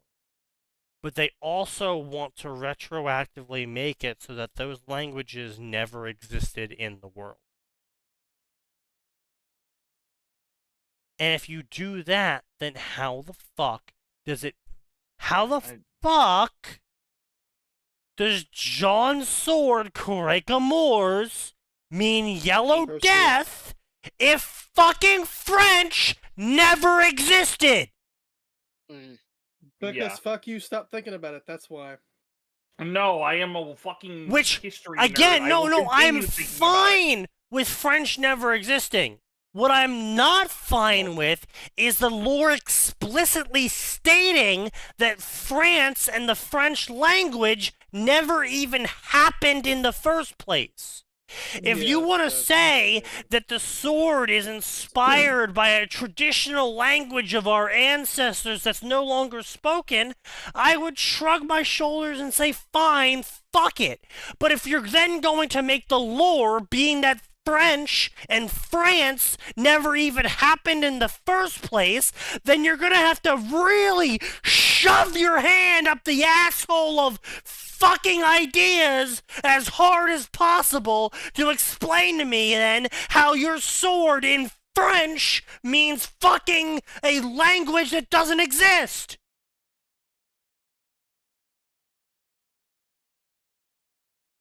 I agree. Are you okay, Sneaky? No, he's No, not. I'm No, he is drunk. not okay. Definitely not. I'm angry. I agree with Sneaky's anger in here. Stop calling And things a language. What that makes isn't me even so fucking angry around. about it is that they Normal movie explicitly reaction. said that France never happened. It's like, I where does did- where does the French language come from? Oh, I don't know. Yeah, exactly. Fuck you, that's Like, you know, this is the only time you'll ever hear me say this. I'm unhappy that France didn't exist. Because how Average are you movie going to reaction. sit here and say that his weapon is named in French? His name is French, his family is French. Except France never fucking happened. You explicitly went out of your way to tell us that France never happened. France is a single small town, which is where John comes from. That's it. If literally they, said that. if they did that, I would be more happy with them than what I am now. But as it exists now, they have dozens of languages that everyone's names, attributes, semblances, weapon names, languages that exist that were explicitly retconned out of existence because they decided to install new lore into the series that wipes off the fact that Remnant is some sort of like post-apocalyptic Earth. And that's what pisses me off the most, because all you had to do was nothing. All you had to do was nothing, and you still fucked it up. Many such cases. And that's why I'm so angry. I'm not angry at their new lore. I'm angry at the fact that their old lore is being fucking run over by a monster truck because they couldn't stop themselves from not including new retcon lore to jack themselves off to. Because that's the only purpose of the new lore. None of the new lore added to pre-Remnant society had any relevance to the story. None of it. It didn't give the heroes an insight into how to fight Salem. It didn't give the heroes an insight how to beat Salem. It didn't give the heroes an insight to how their society developed. It didn't give the heroes an insight to fucking anything. They didn't even have a character arc where their semblances were improved because they realized the origin of semblances or magic or the fact that their semblances are limited by their thought or anything. There was no fucking benefit to the narrative at all from the new lore being introduced besides making more problems for themselves. The only reason why the new lore was introduced was so they could masturbate themselves more furiously to how good of writers they are. That is the only reason why they introduced that lore. It's like not even good lore. It's like fucking. It's not even. It's a mash of a bunch of different The people that you have lores. worked with, who are at Bungie, would sigh and say that you're not doing well enough. You are ruining everything. Fuck you. A Bungie writer in his prime could make notes that are better than yours in his fucking notebook. A 5-year-old could make better lore for Ruby. I mean, yes, but I'm trying to, I'm not trying to be too down. It's just that's why Ruby, compared to every other fucking anime, game, book, whatever, that gets me so pissed, is that they actively, maliciously botched Ruby so hard for no reason. Yes. Like, if this was a GW moment of we have retconned how these guys work so we can sell more models, I'd be like, okay, at least it's just greed. right? But Yeah. Ruby is just like, hey, we're gonna introduce a retcon that ruins all our lore. Oh, why? Because we want to have a masturbatory session. We want to feel better about ourselves. Anyway, it is nearly 10 o'clock. Yeah, Okay. I think the stream should be over. Wow, we went an hour Yeah, it's later. getting Yeah. So late. anyway, Mm. if we scroll through this story, there's no walls of text. There's no bad grammar. Generally, it's written as a story that is readable, accessible, understandable. I wouldn't read the story. If they had a better summary, I might have read the story. But as it is right now, all I can see is the second the author starts off with a self-insert, which I can only assume, of course, obviously, I can only assume self-insert. When you immediately start off with some random OC as the first word in your summary, I just assume self-insert. Self-insert lives sheltered life until she meets an edgy, broody huntsman who is done with the system. And he's hot and muscular, rich. It's just like, okay, so this is just gonna be a generic romance. And she's risking her mother's wrath to engage with him. And, his life is threatened by their relationship together because her mother is so strong and restrictive and oppressive that she has to hide it. It's just That the sounds way like it the could be an original summary is fiction. structured.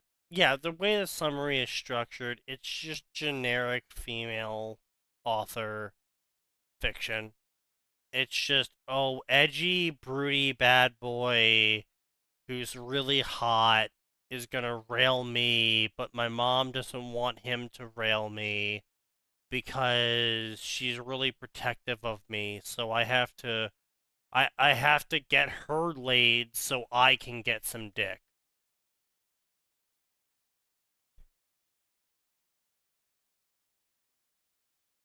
I'm really fucking sick of this shit. Mm-hmm. Yeah. Yeah. I'm just